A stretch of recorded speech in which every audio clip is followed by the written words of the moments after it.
சிங்காசனம் விட்டிறங்கி நம் தாழ்வில் நம்மில் அன்பு கூர்ந்து, சிங்காசனம் விட்டிறங்கி நம் தாழ்வில் நம்மில் அன்பு கூர்ந்து, தூக்கினாரே சேற்றி நின்று உயர்த்தினாரே கண்மாலை மீது, தூக்கினாரே சேற்றி நின்று உயர்த்தினாரே கண்மாலை மீது.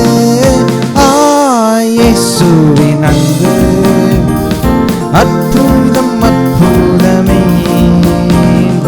ஓ என் நேசரின் அன்பு என்றென்றும் மாறாததே. இயேசுவின் அன்பு அற்புதம் அற்புதமே, ஓ என் நேசரின் அன்பு என்றென்றும் மாறாததே. குற்றங்கள் யாவையும் நீக்கிடவே என்னிடத்தை அவர் ஏற்றுக்கொண்டார், குற்றங்கள் யாவையும் நீக்கிடவே என்னிடத்தை அவர் ஏற்றுக்கொண்டார். மீறுதல்கள் அவர் மன்னித்தாரே, என் நோய்கள் எல்லாம் குணமாக்கினாரே. மீறுதல்கள் அவர் மன்னித்தாரே, நோய்கள் எல்லாம் குணமாக்கினாரே. இயேசுவின் அன்பு அற்புதம் அற்புதமே, ஓ என் நேசரின் அன்பு என்றென்றும் மாறாததே. இயேசுவின் அன்பு அற்புதம் அற்புதமே, ஓ என் நேசரின் அன்பு என்றென்றும் மாறாததே.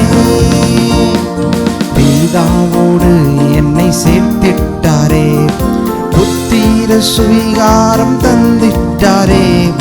பிதாவோடு என்னை சேர்த்திட்டாரே, புத்திர சுவிகாரம் தந்திட்டாரே. எனக்காகவே யாவையுமே செய்து முடித்திட்டார் சிலுவையிலே, எனக்காகவே யாவையுமே செய்து முடித்திட்டார் சிலுவையிலே. இயேசுவின் அன்பு அற்புதம் அற்புதமே, ஓ என் நேசரின் அன்பு என்றென்றும் மாறாததே. இயேசுவின் அன்பு அற்புதம் அற்புதமே, ஓ என் நேசரின் அன்பு என்றென்றும் மாறாததே.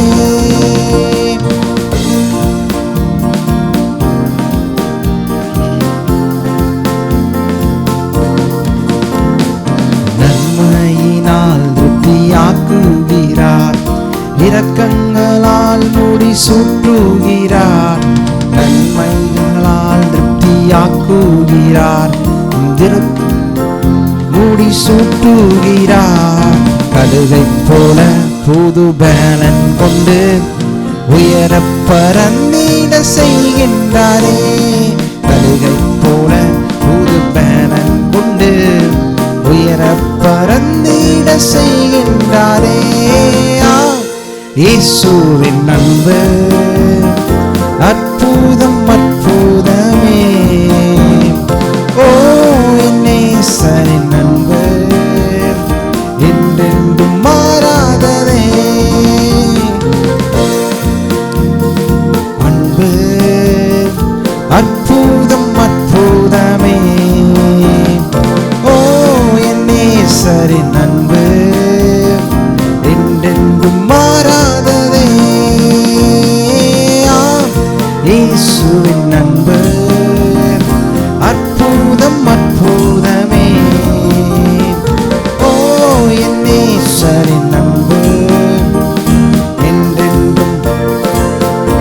சிங்காசனம் விட்டிறங்கி சிங்காசனம் விட்டிறங்கி நம் தாழ்வில் நம்மில் அன்பு கூர்ந்து, சிங்காசனம் விட்டிறங்கி தாழ்வில் நம்மில் அன்பு கூர்ந்து தூக்கினாரே சேற்றி நின்று உயர்த்தினாரே கண்மாலை மீது தூக்கினாரே சேற்றி நின்று உயர்த்தினாரே கண்மாலை மீது.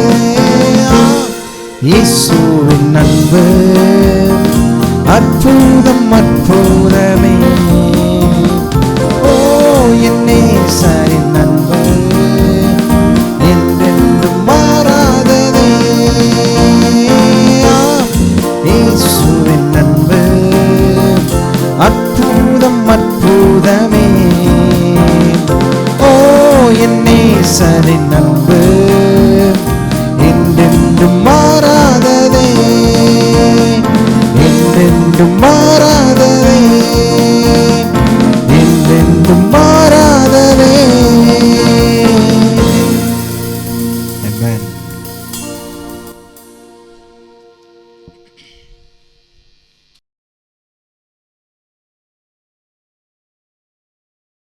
யோவான் சுவிசேஷம் 1ஆம் அதிகாரம் 1ஆம் வசனம். ஆதியிலே வார்த்தை இருந்தது, அந்த வார்த்தை தேவனிடத்தில், அந்த வார்த்தை தேவனாக இருந்தது. ஜெபம் பண்ணலாம். பரலோக பிதாவே, உம்மை ஸ்தோத்திரிக்கிறோம். மனுஷன் அப்பத்தினால் மாத்திரமல்ல, தேவனுடைய வாயிலிருந்து புறப்படுகிற ஒவ்வொரு வார்த்தையினாலும் பிழைப்பான் என்று எழுதியிருக்கிறபடி உம்முடைய வார்த்தை ஆவியானவரே அபிஷேகித்து உம்முடைய பிள்ளைகள் மத்தியிலே அனுப்புவீராக. உம்முடைய வசனம் அனுப்பின காரியமாக வாய்க்கட்டும். இயேசுவின் நாமத்தில் ஜெபிக்கிறோம் பிதாவே, ஆமென். அருமையான தேவனுடைய பிள்ளைகள், வேதம் சொல்லுது, ஆதியிலே வார்த்தை இருந்தது, அந்த வார்த்தை தேவனிடத்தில் இருந்தது, அந்த வார்த்தை தேவனாக இருந்தது என்று பார்க்கிறோம். இன்றைக்கி அநேகர் நேரங்களில் பாருங்கள் மக்கள் பொதுவாகவே கடவுள் எங்கே இருக்கார், அவர் எப்படி இருக்கார், அவருக்கு என்ன ரூபம் அப்படின்லாம் பாருங்கள் அநேகருடைய பெரிய கேள்வியாக இருக்கிறது. ஆனால் வேதம் சொல்லுது, ஆதியிலே வார்த்தை இருந்தது, அந்த வார்த்தை தேவனிடத்திலிருந்து, அந்த வார்த்தை தேவனாக இருந்தது என்று சொல்லப்பட்டிருக்கு. ஆதியிலே அவர் வார்த்தையாக இருந்தார், அந்த வார்த்தை தேவனிடத்தில் இருந்தது, அந்த வார்த்தை தேவனாக இருந்தது. அதில் பாருங்கள் 14ஆம் வசனம் பாருங்கள். அந்த 1ஆம் யோவான் சுவிசேஷம் 1ஆம் அதிகாரம் 14ஆம் வசனம் சொல்லுது, அந்த வார்த்தை மாமிசமாகி கிருபையினாலும் சத்தியத்தினால் நிறைந்தவராய் நமக்குள்ளே வாசம் பண்ணினார். அவருடைய மகிமையை கண்டோம், அது பிதாவுக்கு ஒரே பேரானுடைய மகிமைக்கு ஏற்ற மகிமையாக இருந்தது என்று பார்க்கிறோம். அந்த வார்த்தை, அந்த வார்த்தையாகிய இயேசு இந்த உலகத்தில் அவர் மனுஷனாய் ஒரு மாமிசத்திலே வெளிப்பட்டார் என்று பார்க்கிறோம். மாமிசத்தில் வெளிப்படுவதற்கான ஒரு முக்கியமான காரணம் என்னவென்றால் பாருங்கள், 1 தீமோத்தேயு 3ஆம் அதிகாரம் சொல்கிறது. எல்லாரும் நீங்கள் எடுத்துடலாம். 1 தீமோத்தேயு 3ஆம் அதிகாரம். 1 தீமோத்தேயிலே 3ஆம் அதிகாரம் 16ஆம் வசனம் சொல்லுகிறது, அன்றியும் தேவ பக்திக்குரிய ரகசியமானது யாவரும் ஒப்புக்கொள்கிறபடியே மகா மேன்மையுள்ளது. தேவன் மாம்சத்திலே வெளிப்பட்டார், ஆவியிலே நீதியுள்ளர் எனப்பட்டார், தேவ தூதர்களால் காணப்பட்டார், புரஜாதிடத்திலே பிரசங்கிக்கப்பட்டார், உலகத்திலே விசுவாசிக்கப்பட்டார், மகிமையிலே ஏறெடுத்து கொள்ளப்பட்டார். இங்கே பார்க்கிறோம் என்னென்ன, அன்றியும் தேவபக்திக்குரிய ரகசியமானது யாவரும் ஒப்புக்கொள்கிறபடியே மகா மேன்மையுள்ளது. தேவன் மாம்சத்திலே வெளிப்பட்டார். தேவன் எப்படிப்பட்டாரா, இந்த உலகத்தில் கடவுள் ஒரு மனுஷனாக வெளிப்பட்டார்.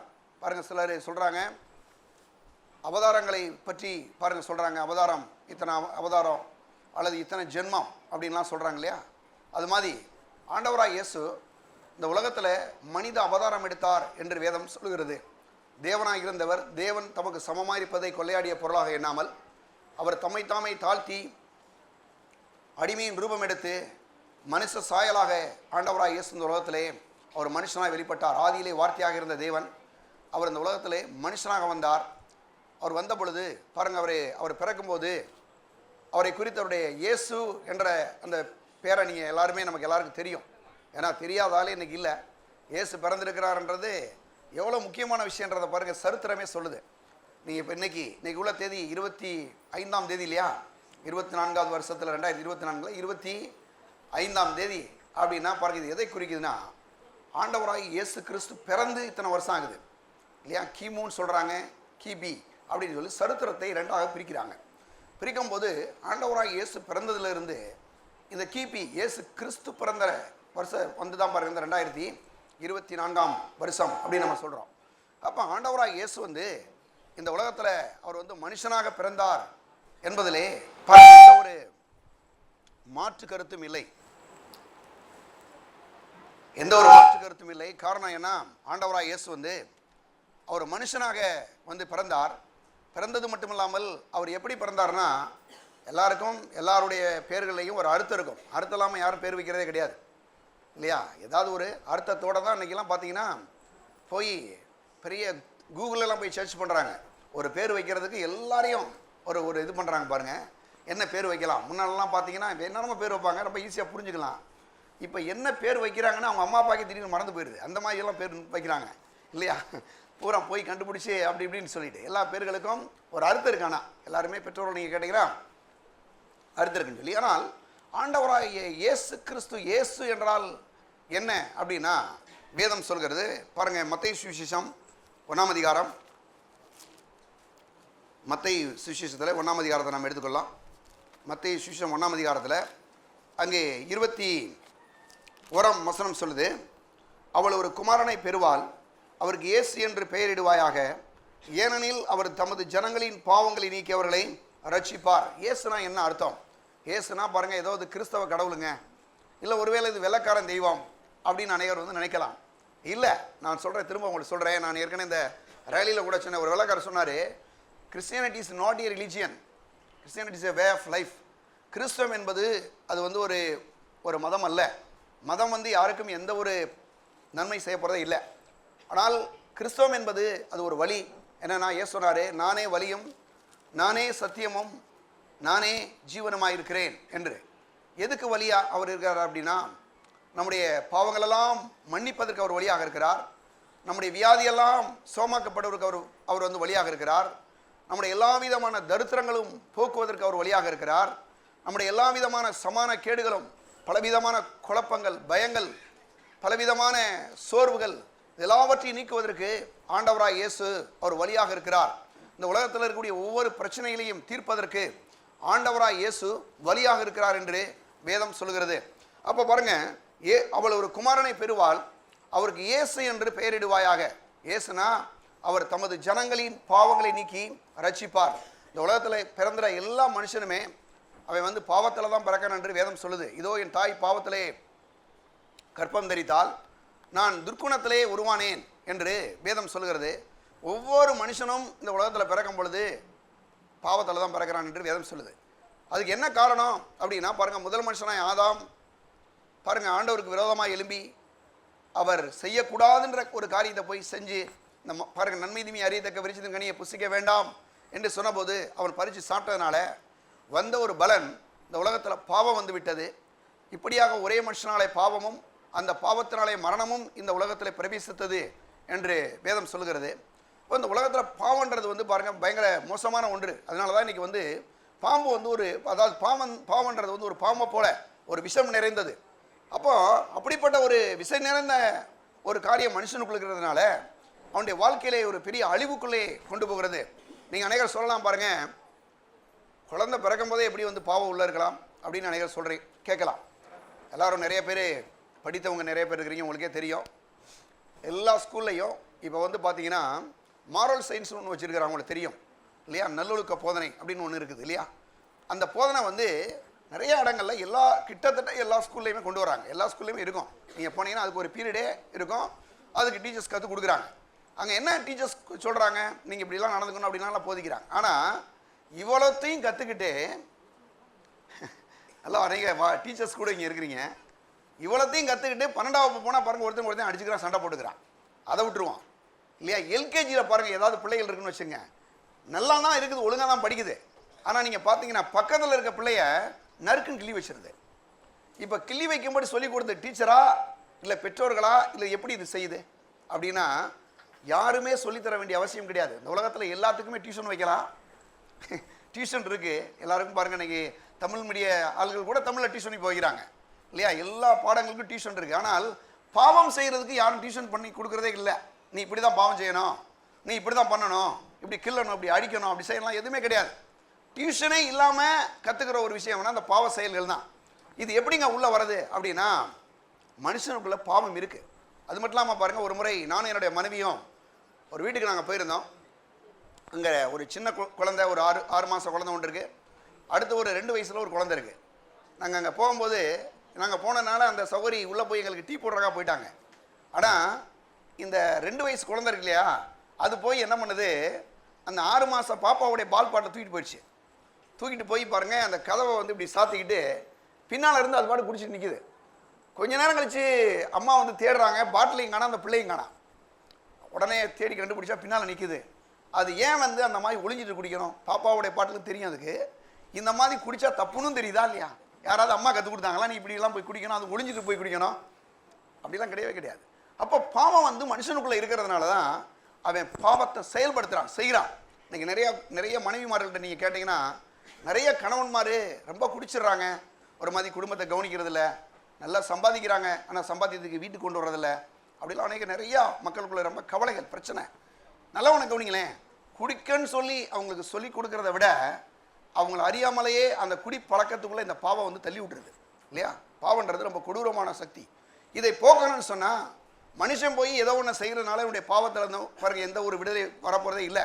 மனுஷனுடைய எந்த ஒரு கிரியைகளும் மனுஷனுடைய பாவத்தை மன்னிக்க முடியாது. அதனால தான் ஆண்டவராகிய இயேசு இந்த உலகத்தில் அவர் வந்து மனுஷனாக வந்து பிறந்தார்.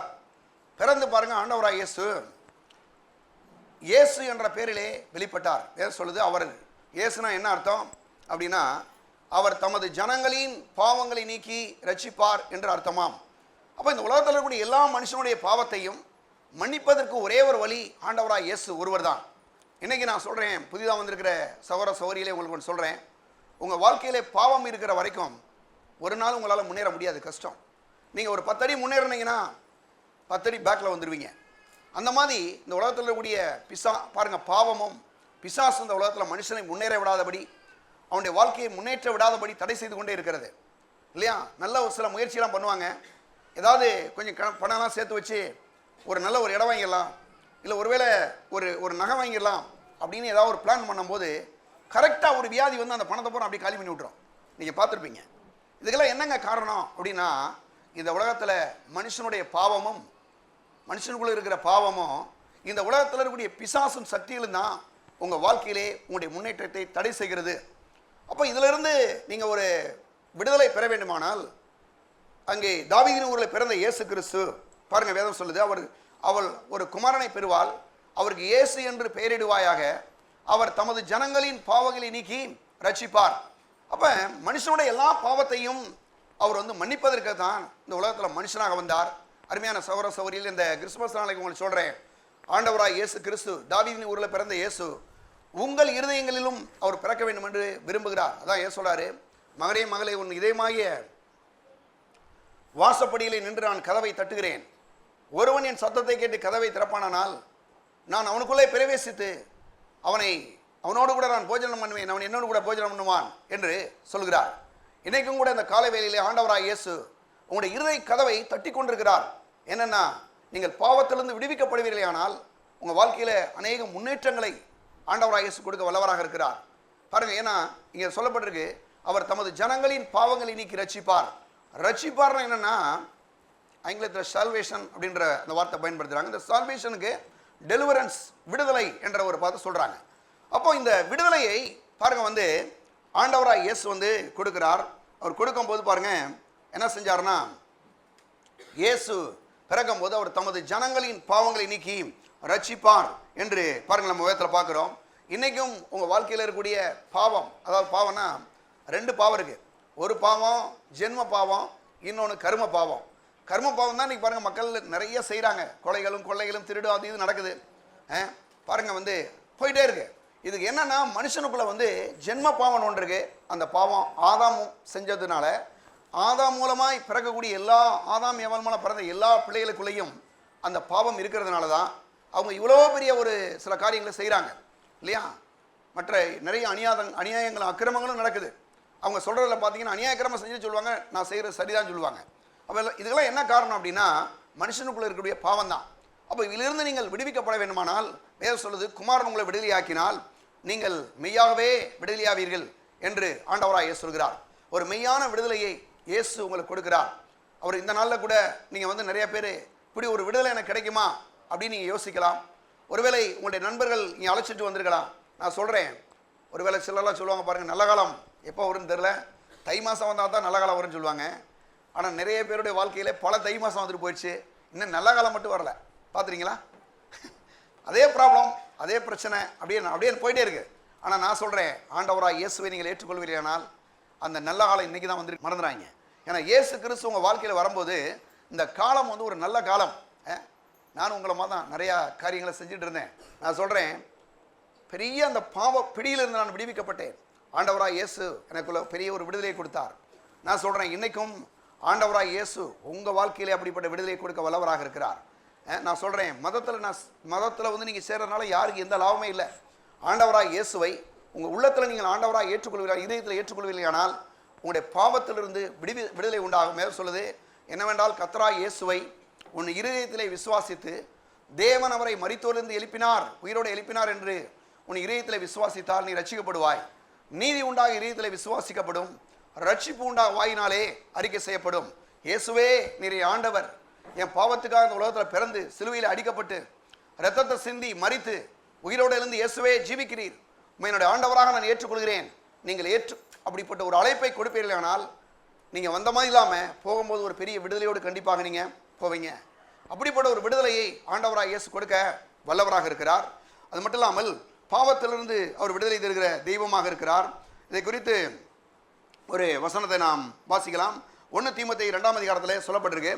பாருங்கள், வேதம் சொல்லுது, எல்லா மனுஷரும் 1 தீமோத்தேயு 2ஆம் அதிகாரத்தில் பாருங்கள் 4ஆம் வசனம் நான் வாசிக்கிறேன். 2ஆம் அதிகாரம் 4ஆம் வசனத்தில், எல்லா மனுஷரும் ரட்சிக்கப்படவும் சத்தியத்தை அறிகிற அறிவாடையும் அவர் சித்தமுள்ளா இருக்கிறார். எல்லா மனுஷரும் ரட்சிக்கப்பட வேண்டும், எல்லா மனுஷரும் பாவத்திலிருந்து விடுவிக்கப்பட வேண்டும் என்பதான் கடவுளுடைய திட்டம். அப்போ எல்லா மனுஷரும் ரட்சிக்கப்பட வேண்டும், அவர் சத்தியத்தை அறிகிற அறிவை அடைய வேண்டும் என்று தேவன் விருப்பமுள்ளவராக இருக்கிறார். நான் சொல்கிறேன், நீங்கள் எல்லாரும் இந்த ஆண்டவராக இயேசுவை ஏற்றுக்கொள்வீர்களானால் உங்களுக்கு எல்லாருக்கும் ஆண்டவராக இயேசு விடுதலை கொடுக்க வல்லவராக இருக்கிறார். பாருங்கள், இதை பற்றி இன்னும் கூட ஒரு வசனம் பாருங்கள், வாசிப்போம். நம்ம ஒரு பகுதி போகலாம். நம்ம மத்தேயு சுவிசேஷம் 2ஆம் அதிகாரத்துக்கு நம்ம போகலாம். ஏரோது ராஜாவின் நாட்களில் யூதேயாவில் உள்ள பெத்லகேமிலே இயேசு பிறந்த பொழுது கிழக்கிலிருந்து சாஸ்திரிகள் எருசலேமுக்கு வந்து, யூதருக்கு ராஜாவை பிறந்திருக்கிறவர் எங்கே? கிழக்கிலே அவருடைய நட்சத்திரத்தை கண்டு அவரை பணிந்து கொள்ள வந்தோம் என்றார்கள்.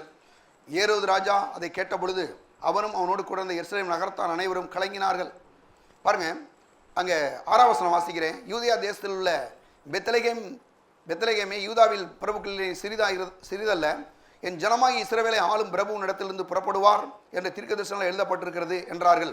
பாருங்க, இதுக்கு பிறகு நம்ம 10ஆம் வசனம் பாருங்க. அவர்கள் அந்த சாஸ்திரிகள் பாருங்க, இவங்கெல்லாம் யாருன்னா, ஆண்டவராக இயேசு பிறந்த பொழுது கிழக்கில் இருந்து இந்த வான சாஸ்திரிகள், கிழக்கில் இருந்து சாஸ்திரிகள் வந்தாங்கன்னு சொல்லி வேதத்தில் நம்ம பார்க்குறோம். பாருங்க, வந்தவங்க என்ன பண்ணுறாங்கன்னா, ஒரு நட்சத்திரம் உங்களை வழி நடத்திட்டே வருது. ஒரு நட்சத்திரம் வந்து தோன்றி உங்களை வழி நடத்துது. திடீரென்று இவங்க என்ன பண்ணுறாங்கன்னா, பாருங்க, ராஜா பிறந்திருக்காருன்னா கண்டிப்பாக ராஜா வீட்டில் தான் பிறந்திருப்பாருன்னு சொல்லி போயிட்டாங்க ஏரோது ராஜாட்ட. அங்கே போனால் ஒரு பெரிய குழப்பம், அவனுக்கு ஒரே கோபமாயிட்டான். பாருங்க, எப்படி அந்த ராஜா, எனக்கு தெரியாத ஒரு ராஜா பிறந்தார் அப்படின்ட்டு. ஆனால் அருமையானவர்களே, பாருங்க, வேதம் சொல்லுது ராஜா பிறந்தது. பாருங்க, ஆண்டவராக இயேசு அவர் யூதருக்கு ராஜாவாய் பிறந்திருக்கிறவர் எங்கேன்னு போய் கேட்டாங்க. கேட்ட மாத்திரத்தில் அவன் ரொம்ப கோபமாயிட்டான். பாருங்க, கோபமாகி அவன் இந்த சாஸ்திரிகள்கிட்ட வருங்க வஞ்சமாக சொல்கிறான், நீங்கள் வந்து அந்த ராஜாவை கண்டுபிடிச்சிங்க எனக்கு சொல்லுங்கன்னு சொல்லி. அவங்க வழியை வந்து மிஸ் பண்ணிட்டாங்க, வழியை விட்டுட்டாங்க. ஆனாலும் பாருங்கள், திரும்பியும் அந்த நட்சத்திரத்தை பாருங்கள், அது அவங்கள கைட் பண்ணுது. பாருங்கள், அவங்க வேதம் சொல்லுது 10ஆம் வசனத்தில், அவர்கள் அந்த நட்சத்திரத்தை கண்டபோது மிகுந்த ஆனந்த சந்தோஷம் அடைந்தார்கள். அவர்கள் அந்த வீட்டுக்குள்ளே பிரவேசித்து பிள்ளையும் அது தாயாகிய மரியாதையும் கண்டு சாஷ்டாங்கமாய் விழுந்து அதை பணிந்து கொண்டு தாங்கள் பொக்கிஷங்களை திறந்து பொன்னையும் தூபவர்க்கத்தையும் வெள்ளை போலத்தையும் அதற்கு காணிக்கையாய் வைத்தார்கள். பாருங்க, சாஸ்திரிகள் சரித்திர வல்லுநர்கள் சொல்கிறாங்க, 3 பேர் தான் வந்து சரித்திரத்தில் வந்து சொல்கிறாங்க. ஆனால் சொல்கிறாங்க குறைஞ்சபட்சம் 300க்கு மேற்பட்டவங்க வந்திருக்கலாம் அப்படின்னு சில வேத வல்லுநர் சொல்கிறாங்களா. 3 பேரை பற்றி தான் அநேகர் சொல்கிறாங்க. ஆனால் 300 பேருக்கு மேலே வந்து இவரை வந்து பணிஞ்சுக்கிற வந்திருக்க முடியும் அப்படின்லாம் சொல்கிறாங்க. அப்போ ஆண்டவராக இயேசு பிறந்த பொழுது அவங்கெல்லாம் யாருன்னா விண்வெளி ஆராய்ச்சியாளர்கள், நல்லா படித்தவர்கள். பாருங்கள், இன்றைக்கும் கூட பாருங்கள், நிறைய படித்தவங்க வாழ்க்கையில் படிச்சிருக்காங்க, ஆனால் படிப்பு அவங்களுக்கு உதவி செய்ய முடியலை. படிச்சிருக்கிறாங்க, ஏன் குடும்பம் பிரிஞ்சு போச்சு அப்படின்னு கேட்டிங்கன்னா சொல்லுவாங்க, இல்லை சார், என் பொஞ்சாதியை நான் புரிஞ்சுக்கிற முடியல, என் பொஞ்சாதி என்னையை புரிஞ்சுக்கிற முடியல, தான் ப்ராப்ளம். படிப்பு உதவி செஞ்சுச்சா? உதவி செய்ய முடியல. நிறையா நான் படித்தவர்களை பார்த்துருக்கிறேன். நிறையா படித்தவர்கள், என்ன சொல்ல போனால் மெடிக்கலில் இருக்கக்கூடிய ஆட்களோட எனக்கு சில நட்பு உண்டு. அவனுடைய குடும்பங்கள் பெரிய அளவில் பெரிய தோல்வியில் இருக்குது. காரணம் வந்து ஒருத்தர் புரிஞ்சுக்கல. ஏன் அப்படிங்க? என்ன சொல்ல போனால் நம்ம நாட்டுக்காக கத்திருக்கு ஸ்தோத்திரம், பரவாயில்ல.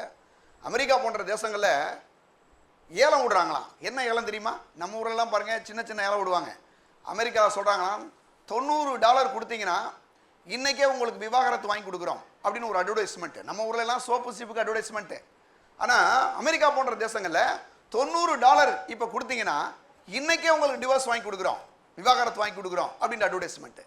நல்ல கவனிங்க, அந்த தேசத்தில் ஏதாவது குறைவு இருக்கா? நல்ல பணம் இருக்குதுங்க. இன்னும் சொல்ல போனால் டென்மார்க்கு, சுவிட்சர்லாந்து, ஸ்வீடன் போன்ற தேசங்கள் வந்து உலகத்தில் ரொம்ப பெரிய பணக்கார தேசம். அந்த தேசத்தில் பிறக்கிற எல்லா பிள்ளைகளுக்கும் 2 பிள்ளை பிறந்துச்சுன்னா அந்த பிள்ளைக்கு வீரத்தாயின்னு ஒரு விருது கொடுக்குறாங்க. அந்த தேசங்களில் கரண்ட் பிள்ளை அந்த தேசமே கட்டுது இல்லையா? அவங்களுக்கு இன்னும் சொல்ல போனால் ஒரு ஆளுக்கு வேலை இல்லைன்னு வச்சுங்க, வேலை கிடைக்கிற வரைக்கும் அரசாங்கமே அவங்களுக்கு சம்பளம் கொடுத்துருது. இத்தனை ரூபாய் நீங்கள் வச்சுக்கலாம். எப்படி பாருங்க, கார் கொடுத்து பெட்ரோல் கொடுத்து எல்லாம் கொடுக்குறாங்க. ஆனால் அந்த தேசங்களில் தான் அதிகமான தற்கொலை மரணங்கள் ஏற்படுது. இதுக்கு என்ன காரணம் அப்படின்னா பாருங்க, மனுஷனுக்குள்ள ஒரு சமானமே கிடையாது. பாவம் வந்து அவனை அப்படியாக என்ன பண்ணுதுங்க, அவனை அழித்துக்கிட்டே இருக்குது. ஒருத்தர் புரிஞ்சுக்கிற முடியல, கணவனை புரிஞ்சுக்கிற முடியல, மனைவியை புரிஞ்சுக்கிற முடியல, பிள்ளைகளை புரிஞ்சுக்கிற முடியல. இப்படி அநேக விதமான பிரச்சனைக்குள்ளே இன்னைக்கு மக்கள் வாழ்கிறதை பார்க்கிறோம். அதே போல தான் இன்னைக்கு நம்ம தேசங்களையும் இன்னைக்கு பாருங்க, அந்த மேற்கத்திய அந்த கலாச்சாரங்கள் உள்ள வந்துருச்சு இல்லையா? வந்ததுனால இன்னைக்கு குடும்பங்களில் பாருங்க நிறைய பிரச்சனைகள், ஒருத்தர் புரிஞ்சுக்கிற முடியல. ஆனால் நான் சொல்றேங்க, ஆண்டவராய் இயேசு கிறிஸ்து உங்க வாழ்க்கையில வருவாரேயானால், உங்களுடைய இந்த நாட்களில் யாராவது உங்களுடைய குடும்பங்கள் பிரிந்திருக்குமே ஆனால், உங்களுடைய குடும்பங்களை தேவன் இணைக்க வல்லவராக இருக்கிறார். ஏன் தெரியுமா? வேதம் சொல்லுது, தேவன் இணைத்ததை மனிதன் பிரிக்காதிருப்பானாக. இன்னைக்கு பிரிந்து போய் இருக்கிற குடும்பங்கள் மீண்டும் இணைக்கப்படுவான் கடவுளுடைய சித்தம். ஆனால் இந்த உலகத்தில் பாவமும் பிசாசும் மனுஷனுடைய குடும்பத்தை பிரித்து வைக்கிறது. இதுக்கு படிப்பை எந்த ரீதியில் உதவி செய்யவே முடியாது. படிச்சிருக்கலாம், நீங்கள் பணக்காரர்களாக இருக்கலாம், சில காரியங்களாக இருந்தாலும் புரிந்து கொள்ள முடியாது. ஆனால் நான் சொல்கிறேன், ஆண்டவராய் இயேசு கிறிஸ்து உங்களுடைய குடும்பத்தை ஆசீர்வதிக்க முடியும், உங்களுடைய குடும்பத்தை இணைக்க முடியும், உங்களுடைய கணவனை, உங்களுடைய மனைவியை, உங்களுடைய பிள்ளைகளை தேவன் ஆசீர்வதிக்க முடியும். அப்போ இன்னைக்கு அதுக்கு என்ன செய்யணுங்க? ஆண்டவராய் இயேசு கிறிஸ்துவை உங்களுடைய ஆண்டவராக ரட்சகராக நீங்கள் ஏற்றுக்கொள்வீர்களானால், இங்கே எத்தனையோ குடும்பங்கள் பிரிந்து போன குடும்பங்களை நான் ஜெபம் பண்ணும்போது ஒரு ஆள் பாருங்க, ஒரு நாள் வந்தார். அந்த அம்மா சொல்லிச்சு, எங்கள் வீட்டுக்காரர் என்னை வந்து டிவோர்ஸ் பண்ண போகிறாரு, விவாகரத்து பண்ண போகிறாருன்னு சொன்னாங்க. நான் உடனே போய் அந்த அம்மா போய் அவர்கிட்ட சொன்னேன், இருங்க அந்த அம்மா அவரை போய் பார்த்து பேசுகிறேன்னு போனால் அந்த ஆள் சொல்கிறாரு, என் மனைவியை ஒரே வெட்டிடுவேன் அப்படின்னு சொல்லி அருவாலாம் என்கிட்ட காமிச்சார். அருவாவோட நிற்கிறார் அவர். சரிங்க, நான் சொன்னேன், நாளைக்கு வாங்க நம்ம சர்ச்சுக்கு வாங்க ஞாயிற்றுக்கிழமை அப்படின்னு. வரும்போதே அருவா எடுத்து தான் வருவேனாரு. பரவாயில்ல வாங்க அப்படின்னு. என்ன செய்யறது, வாங்க, ஆனால் அவங்க மனைவி அங்கே இருப்பாங்க அப்படின்னு. அவர் வந்தார் பாருங்க, வந்துட்டு சொன்னார், நான் கூட வருவாரான்னு சந்தேகப்பட்டேன். முதல்ல வருவார் என்னன்னு சொல்லிட்டு அவர் பேசினா, அந்த மாதிரி பேசினார். ரோட்டில் நின்று ஒரு ஜெபம் பண்ணேன், ஆண்டவரே இந்த மனுஷனை ஆசீர்வதியும், அவருடைய மனைவி மேலே இருக்க சந்தேகம் மாறட்டும், அவருக்கு ஒரு பெரிய விடுதலை உண்டாகட்டும் அப்படின்னா. அடுத்த வாரங்களில் பாருங்கள், ஞாயிற்றுக்கிழமை மணிக்கு முதல் ஆளாக அவர் தான் வந்து உட்காந்துருந்தார். நான் உடனே 6 நாளாக முடிச்சு கூப்பிட்டு பேசினேன், இந்த மாதிரி உங்கள் மனைவி வந்திருக்கிறாங்க அப்படின்னா பாருங்கள். வந்து நின்னார் பாருங்க, நீ வந்துட்டு நின்றுட்டு அந்த அம்மா சொன்னாங்க, அந்த அம்மா இவரை பார்த்து அழுகிறாங்க, இவர் அந்த அம்மா பார்த்து அழுகிறாரு. 2 பேருக்கு ஜெபம் பண்ணேன். இன்னைக்கு அந்த குடும்பங்கள் ரொம்ப நல்லா இருக்கு. நான் சொல்கிறேங்க, இப்படி பல குடும்பங்கள் இங்கே வாழ்வடைந்திருக்கிறார்கள். இன்னைக்கு நான் சொல்கிறேன், இது நான் செய்யலை, ஆண்டவராய் இயேசு உங்களுடைய குடும்பத்தை இணைக்கிற தெய்வமாக இருக்கிறார். இன்னைக்கு கூட நீங்கள் யார் எங்கேருந்து வந்திருக்கீங்க எனக்கு தெரியாது, ஆனால் கடவுள் உங்களோடு பேசுகிறார். உங்களுடைய குடும்பங்களை தேவன் இணைக்கிற தேவனாய், உங்களுடைய குடும்பங்களை ஆசீர்வதிக்கிற தேவனாக இருக்கிறார். உங்களுடைய படிப்புகள் எந்த ரீதியிலும் உங்களுக்கு வந்து இந்த மாதிரி காரியங்களை உதவி செய்ய முடியாது. ஏன்னா இது படிப்புக்கு அப்பாற்பட்ட விஷயமா இருக்கு இல்லையா? அப்போ இந்த வானசாஸ்திரிகள் போனாங்க, அவங்க ராஜா வீட்டில் தான் அங்கே பிறந்திருப்பா ராஜான்னு நினச்சிட்டு போனாங்க. அது வந்து அவங்களுடைய மூல அறிவு. ஆனால் அப்படி இல்லை. ஆண்டவராய் எங்கே பிறந்தாருன்னா ஒரு மாட்டு தொழுவத்தில், அங்கே ஒரு முன்னணை பாருங்க, முன்னணைனா அந்த மாடு புல்லெல்லாம் சாப்பிடக்கூடிய அந்த முன்னணை, அந்த இடம் தீனி போடுற இடம் இருக்கு பாருங்க, அதுதான் முன்னணை. அதில் பிள்ளையை கிடைத்திருக்க பார்த்தாங்க. பார்த்தா என்னாச்சுன்னா, அவங்களுக்கு அவங்களுடைய படிப்பறிவுக்கு விளங்காத ஒன்று என்னன்னா, வானத்தையும் பூமியும் படைத்த தேவன், சிருஷ்டித்த தேவன், இந்த உலகத்தில் ஆதியிலே வார்த்தை இருந்த அந்த வார்த்தை தேவனிடத்தில் இருந்த வார்த்தை தேவனாக இருந்தது. அந்த வார்த்தையை இயேசு இந்த உலகத்தில் மனுஷனாக வந்து பிறந்தார். அதை பார்த்து அவர் பணிந்து கொள்கிறார்கள். படித்தவங்க அவ்வளவு சீக்கிரமாக வந்து சாஸ்தாங்கமாக வந்து பணிந்து கொள்ள மாட்டாங்க. சாஸ்தாங்கன்னா அப்படியே மோங்கப்புற விழுகிறது. 4 தடவை எங்கேயும் பார்த்துக்குவாங்க, யாரும் இல்லைன்னா கூட விழுந்துருவாங்க, இல்லைன்னா விழ மாட்டாங்க. ஆனால் இவர் அப்படியே எல்லாரும் விழுகிறாங்க பாருங்க, சாஸ்தாங்கமாக இருந்து அவரை பணிந்து கொண்டார்கள். காரணம் படிப்பும் பணமும் இந்த உலகத்தில் சில காரியங்களும் செய்ய முடியாத ஒன்றை ஆண்டவராய் இயேசுவால் உங்கள் வாழ்க்கையில் செய்ய முடியும். அப்போ இன்றைக்கும் கூட சாஸ்திரிகள் வந்தாங்க. அவங்க வந்து மனமுகந்து தங்களை தாழ்த்தி அங்கே ஆண்டவராய் இயேசு பிறக்கும் பொழுது என்ன பண்ணாங்க? பணிந்து கொண்டார்கள். நான் சொல்கிறேன், அன்றைக்கு ஆண்டவராய் இயேசுவை பணிந்து கொண்டது மாத்திரமல்ல, வேதம் சொல்லுது பாருங்க 11ஆம் வசனத்தில், அவர்கள் அந்த நட்சத்திரத்தை கண்டபோது மிகுந்த ஆனந்த சந்தோஷம் அடைந்தார்கள். ஒரு பெரிய ஆனந்த சந்தோஷம் அந்த சாஸ்திரிகளுக்கு கிடைச்சிச்சு. அப்போ இன்றைக்கும் கூட அப்படிப்பட்ட ஒரு ஆனந்த சந்தோஷம் உங்களுக்கு உண்டாகணும்னா நான் சொல்கிறேன், இன்னைக்கு நீங்கள் ஆண்டவராக இயேசுவை ஏற்றுக்கொள்வீர்களானால் உங்கள் வாழ்க்கை முழுவதிலையும் நீங்கள் சந்தோஷமாக வாழ முடியும். நிச்சயமாங்க. இங்கே வந்திருக்கிற எத்தனை பேர் தற்கொலைக்கு போன அநேகர் தற்கொலை போனேன் என்ற சொன்னாங்க. அவங்களுக்கு நாங்கள் ஜெபம் பண்ணோம், ஆண்டவராக இயேசு தற்கொலையெல்லாம் மாற்றி தொழில்களில் நஷ்டம் போகிறேன்னு சொல்கிறாங்க. ஒருத்தர் ஊரை விட்டே போகிறேன்னு சொன்னார். வியாபாரம்லாம் தோற்று போச்சு, வந்து முதலாம் எல்லாம் இழந்து போயிட்டேன்னு. நான் சொல்கிறேன் அருமையானவளே, ஆண்டவராக இயேசு கிறிஸ்து அவருடைய எல்லா விதமான பிரச்சனையும் மாற்றி இன்னைக்கு அவர்களை ஆசிரியத்து அவங்க எல்லாம் இழந்ததெல்லாம் பாருங்க மீண்டும் அவர்கள் பெற்றுக்கொண்டார்கள். இன்னைக்கும் கூட ஆண்டவராக இயேசு உங்கள் வாழ்க்கையிலே அப்படிப்பட்ட ஒரு அற்புதத்தை, அப்படிப்பட்ட ஒரு ஆசீர்வாதத்தை கொடுக்க முடியும். இதுக்கு ஆண்டவராக இயேசு கிறிஸ்துவை நீங்கள் ஏற்றுக்கொள்ளும் போது அந்த பாவ பிரச்சனையிலிருந்து உங்களுக்கு பரிபூரணமான விடுதலை உண்டாகும், மிகுந்த ஒரு ஆனந்த சந்தோஷம் உண்டாகும். ரெண்டாவது இன்னும் ஒரு வசனத்தை நம்ம வாசிக்க போகிறோம். எடுங்க லூக்கா சுவிசேஷம் 2ஆம் அதிகாரம் பாருங்க. நான் 2ஆம் வசனம் வாசிக்கிறேன். சீரியா நாட்டில் சிரணியு என்பவன் தேசதீவியாக இருந்தபோது இந்த முதலாம் குடிமதிப்பு உண்டாயிற்று. அந்தபடி குடிமதிப்பு எழுதப்படும் படிக்கு எல்லாரும் தாங்கள் ஊர்களுக்கு போனார்கள். நல்ல கவனிங்களேன், ஒரு பெரிய ஒரு மக்கள் தொகை கணக்கெடுப்பு முதல் முறையாக உலகத்தில் கொண்டு வர்றாங்க. கொண்டு வந்தோன்னா என்ன பண்ணுறாங்க? அவங்க ஊர்களுக்கு போகிறாங்க. அப்படி போகும்போது பாருங்க, யோசேப்பும் மரியாளும் பாருங்க என்ன பண்ணுறாங்க, அவருடைய சொந்த ஊருக்கு போகிறாங்க. அப்படி போகும்போது அவங்க என்ன பண்ணுறாங்கன்னா, போனால் நாடு முழுவதும் ஒரே கூட்டம், எங்கே பார்த்தாலும் தங்குறதுக்கு இடம் இல்லை. கடைசியாக பாருங்க அவங்க போகிறாங்க. போகிறதுக்கு முன்னாலேயே இங்கே பாருங்கள் 9ஆம் வசனம் சொல்லுது, அவ்வேளையிலே கர்த்தருடைய தூதன் அவரிடத்திலே வந்து நின்று கர்த்தருடைய மகிமை அவர்களை சுற்றிலும் பிரகாசித்தது. அவர்கள் மிகவும் பயந்தார்கள். தேவதூதன் அவர்களை நோக்கி, பயப்படாதிருங்கள், இதோ எல்லா ஜனத்துக்கும் மிகுந்த சந்தோஷத்தை உண்டாக்கும் நற்செய்தி உங்களுக்கு அறிவிக்கிறேன். நல்ல கவனிங்க, மேய்ப்பர்கள்லாம் ஆடு மேய்க்கக்கூடிய மேய்ப்பர்கள். அவங்க ஒன்றும் ரொம்ப படித்தவங்க கிடையாது, அவங்களுக்கு ஒன்றும் நிறையா படிப்பொருளாக கிடையாது. ஆனாலும் ஆண்டவர் அவங்கள தேடி போகிறார். தேடி போய் ஆடு மேய்க்கிற இடத்துக்கே போகிறார். போனால் யார் போகிறான்னா பாருங்கள், தேவதூதர்கள் வந்து அங்கே சொல்லப்பட்டிருக்கு, அவ்வேளையிலே கர்த்தருடைய தூதன் அவரிடத்தில் வந்து நின்றான். கர்த்தருடைய மகிமை அவர்களை சுற்றிலும் பிரகாசித்தது. அவர்கள் மிகவும் பயந்தார்கள். தேவதூதன் அவர்களை நோக்கி, பயப்படாதிருங்கள், இதோ எல்லா ஜனத்துக்கும் மிகுந்த சந்தோஷத்தை உண்டாக்கும் நற்செய்தி உங்களுக்கு அறிவிக்கிறேன். பாருங்க, பயன்றது இன்னைக்கு மக்கள் வாழ்க்கையில் வந்து நிறையா இருக்குது. மக்களுடைய வாழ்க்கையில் எதுக்கு எடுத்தாலும் பயப்படுறாங்க. அதனால பாருங்க, பைபிளில் 365 முறை பயப்படாதே என்ற வார்த்தை வருது. ஏன்னா 360 நாள் இருக்கிறதுனால ஆண்டவரே 365 முறை பயப்படாதே என்ற வார்த்தையை வந்து பயன்படுத்தியிருக்கிறார். அப்போ அன்னைக்கு பாருங்க, அநேகருடைய வாழ்க்கையில் பயம், சின்ன சின்ன விஷயங்களோட பயம், பிள்ளைகளுக்கு படிப்பை குறித்து பயம், திருமணமானவர்களுக்கு பாருங்கள் எப்படி திருமண வாழ்க்கை அமையுமோன்ற பயம், திருமணமானவர்களுக்கு கணவனை குறித்தோ அல்லது மனைவியை குறித்தோ, சில பாருங்கள் நிறைய வேலைகளை குறித்து பயம், நிறைய பயங்களோடு மக்கள் வாழ்கிறத பார்க்குறோம் காலையிலேருந்து சாயங்காலம் வரைக்கும். ஆனால் வேதம் சொல்லுது, அந்த தேவதூதன் அவர்களை நோக்கி, பயப்படாதிருங்கள், இதோ எல்லா ஜனத்துக்கும் மிகுந்த சந்தோஷத்தை உண்டாக்கும் நற்செய்தி உங்களுக்கு அறிவிக்கிறேன் என்றார். இப்போ பயப்படாதீங்க அப்படின்னா அந்த இடத்துல பாருங்க, தேவதூதர்கள் வந்து அப்படியே இருக்காங்க. பாருங்க என்ன சொல்றாருன்னா, இன்று கர்த்தராகிய கிறிஸ்து எனும் இரட்சகர் உங்களுக்கு தாவீதின் ஊரிலே பிறந்திருக்கிறார் சொல்றாங்க. இன்று கர்த்தராகிய கிறிஸ்து எனும் இரட்சகர் உங்களுக்கு தாவீதின் ஊரிலே பிறந்திருக்கிறார். பாருங்க, நீங்க பிறந்திருக்கிறார், இயேசு பிறந்திருக்கிறார்னு சொல்லி தேவதூதன் தோன்றி பாருங்க அந்த ஆடு மேய்க்கிற மக்கள் மத்தியில் சொல்றாரு. இவங்களுக்கு வந்து நிறையா படிக்கலை, ஆனாலும் அவங்கள்ட்ட போய் தேவதூதனே வந்து சொல்றான். சொன்னோன்னா பாருங்க அவங்க என்ன செய்யறாங்கன்னா, பிள்ளையை துணியிலே சுற்றி முன்னிலை கிடைத்திருக்க காண்பீர்கள், இதுவே உங்களுக்கு அடையாளம். ஏன்னா பிள்ளை பிறந்துச்சுன்னு சொன்னால் அதுக்கு இப்போ நல்ல துணி வாங்கி போட்டு நல்லா பாருங்கள் பெட்டெல்லாம் தயார் பண்ணி அப்படி தான் வச்சுருப்பாங்க. ஆனால் இங்கே சொல்கிறாங்க, அந்த தேவதூதன் சொல்கிறான், நீங்கள் எப்படி அந்த பிள்ளையை காண முடியும்னா, முன்னணியிலே கிடைத்திருக்க காண்பீர்கள்.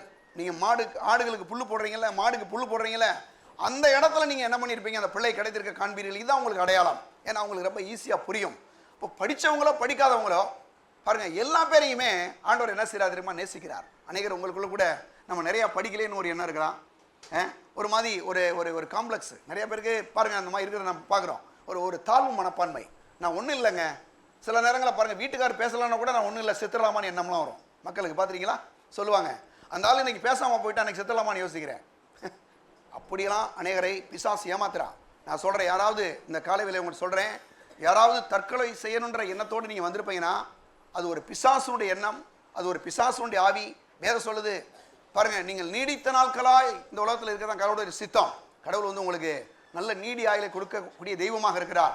யாராவது இந்த காலை வேளையிலே சில மனுஷர்கள் இப்படி பண்ணிட்டாங்க, அப்படி பண்ணிட்டாங்க, எனக்கு கவலையாக இருக்குது, அவங்க மதிக்கலை, இவங்க மதிக்கலை அப்படின்னு ஒரு மாதிரி ஒரு காம்ப்ளெக்ஸில் ஒரு தாழ்வு மனப்பான்மையில் இருப்பீங்கன்னு சொன்னால், ஒருவேளை சாகலாம் என்ற ஒரு சில எண்ணங்களை நீங்கள் நினைத்து கொண்டிருப்பீர்களே, ஆனால் ஆண்டவராய சொல்கிறார், நான் உன்னை விட்டு விலகுவதும் இல்லை, உன்னை கைவிடுவதும் இல்லை. இந்த இயேசுட்ட நீங்கள் வருவீங்கன்னா இப்படிப்பட்ட எண்ணங்கள் உங்கள் வாழ்க்கையை விட்டே போயிருங்க.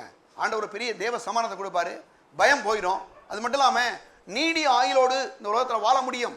நிறைய நேரங்களில் பார்த்தீங்கன்னா, ஒரு முறை ஒரு ப்ரொஃபஸர்கிட்ட பாருங்கள், காலேஜில் போய் கிளாஸில் நின்று சொன்னாராம், ஸ்டூடெண்ட்டு ஒரு 50 பேர் உட்காந்துருக்குறாங்க.